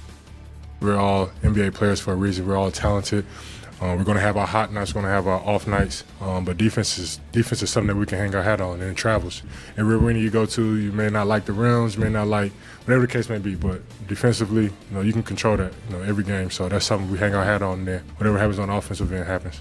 The Bucks are looking for their 7th straight in Detroit after moving over the 500 mark. And the Grizzlies also riding a 6-game winning streak and look to extend it tonight when they meet the Mavericks in Dallas. Lefty reliever Aroldis Chapman comes to terms with the Red Sox on a 1-year deal. The 36-year-old will make just under $11 million next year. I'm Rich Ackerman. This is the Infinity Sports Network. Follow us on Instagram. Our handle is Infinity Sports Network. That's Infinity Sports Network to follow us on Instagram.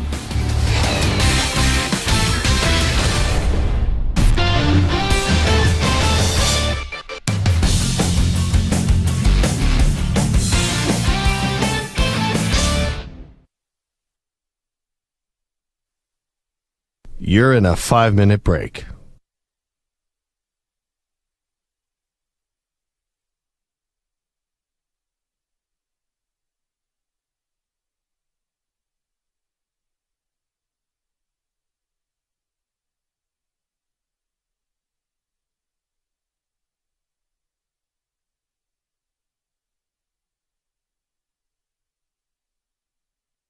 Four minutes, 30 seconds remaining.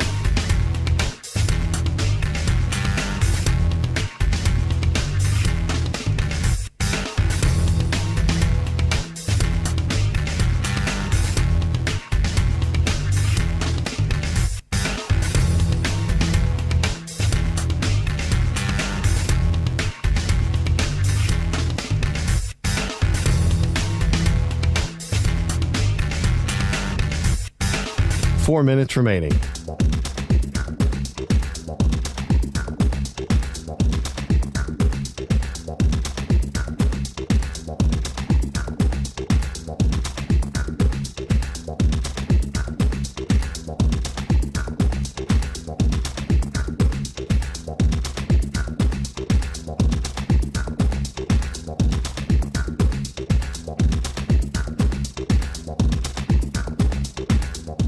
3 minutes, 30 seconds remaining.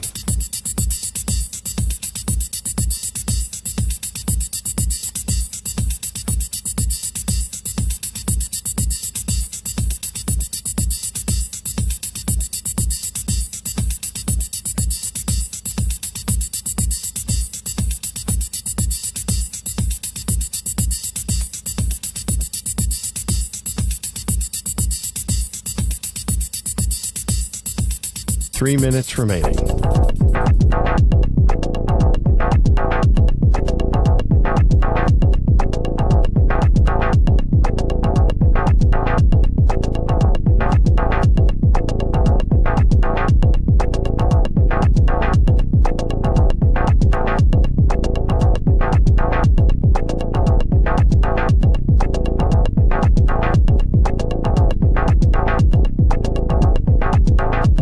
Two minutes, 30 seconds remaining.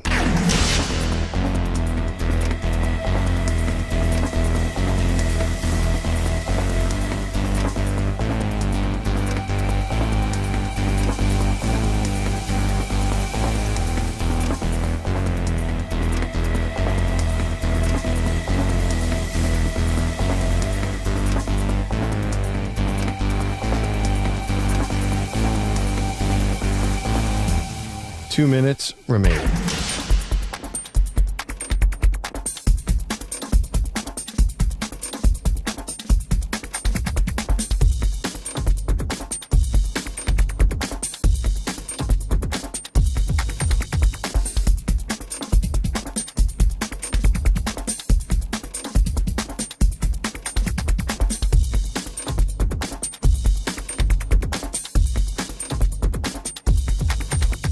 One minute, 30 seconds remaining.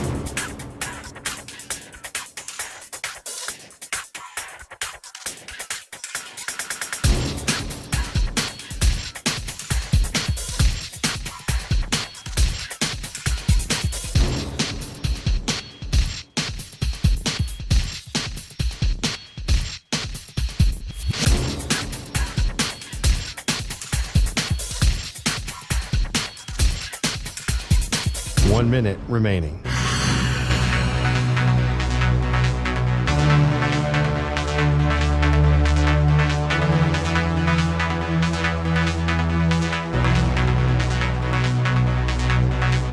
Forty-five seconds remaining.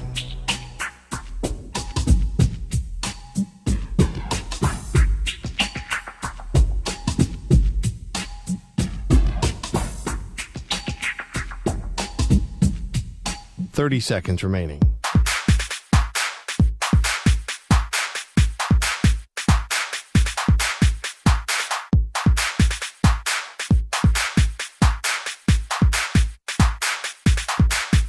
Fifteen seconds.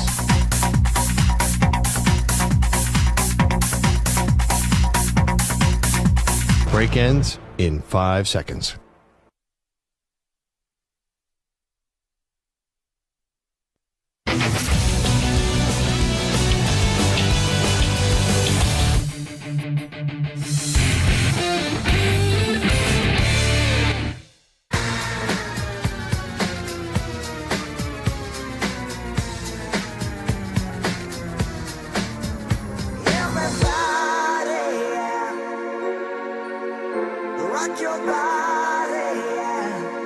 Hey, this is Howie. And this is Nick. From the Backstreet Boys. And you're listening to the Zach Gelb Show. And guess what? Zach is back. All right. He's live. He's nationwide. This is the Zach Gelb Show. Oh, my God, we're back again. I'm hoping that Zach is Back song ends up being the #1 song in the world. For a while, it was that Shabuzi song, A Double Shot of Whiskey, which is a great song. A bar song, Tipsy. That was phenomenal. That's been stuck in my head now for 2 months. It's crazy. Kendrick came out with a new album, so as of this week, he has 1, 2, 3, 4, 5 of the top songs in the world from this new album. Squabble Up, which I have not listened to yet, is in at #1. But earlier this morning, I was watching Maggie and Perloff, and I commented, right, just interacting with people. And then Cap started to play a 3 minute and 16 second song about your boy, Zach Gelb. So let's play about a minute of that song right now, as we are going to try to make it the number one song in the world. Listen up. Born in the summer of 94, Zach Gelb came to play. From Philly to the airways, making noise every day. Temple's pride on whip, sports director in the booth, and turning 94 whip. Larry sharpened up his truth from the Jersey air on Fox Sports 90/20 to Eagles post games, making Mondays funny. Late nights on CBS, the Mad Dog in the mix. Now he's prime time 3 to 6. From the Jersey air on Fox Sports 90/30 to Eagles post games, making Mondays funny. Late nights on CBS and Mad Dog in the mix. Now he's prime time 3 to 6. Oh, Zach Gelb's on the air, turn the dial up. Last one stop legend in the making Daddy Bob proud. CBS Sports Radio every afternoon. Zach's got the taste that'll make you swoon. Not bad. You know, Stu, I'll say this. If we could find a way to get Infinity Sports Network in there, because they mentioned the old network, CBS Sports Radio, which we were called before the name change. What was that, a few months ago? A few months ago, right? 6-7 months ago? That's one of those things I say a few months ago, and it could have been like 4 years ago. And almost like a half year at this point. Yeah, that's just one of those things. If we could find a way to work in the new network, I would actually potentially play that at the top of an hour, like an intro for the show. That was pretty good. It's very catchy. He has sent me 3 versions of this. There's that version, there's like a country version, and there's like another rock and roll version of this. So Cap's got some time on his hands. He does everything around here. And the fact that he was able to create that was really something. That's a good job. I like that. I like that a lot. You know, I like it a lot. I like Inge a lot. All right. I like that song a lot. I like that song a lot. That was an imitation, an okay imitation. Some people around here, they get very, very annoyed when I imitate them. You know, let me tell you about what we're going to be talking about tonight on the Sensitive Shepherd Show. I mean, the Good Shepherd Show. Some people get very annoyed when you imitate them around here, even though I think that person is very talented. One of the most knowledgeable basketball voices at the station, at the network. See, positive things there. It's not always negative. Let's get some thick skin. Let's have some fun. Let's laugh a little bit. Let's not take ourselves too seriously. Okay. You'll catch me this weekend, 2 to 6 a.m. Eastern time, okay? So, we like to prop up everybody. Don't got to be that sensitive. I don't want to text about that as well if I just did an imitation too. Alrighty, fun show. Shaun Alexander, thank you, Stu Samter, the best crew in the business. We'll do it all again tomorrow. We out. Bye-bye. Peace.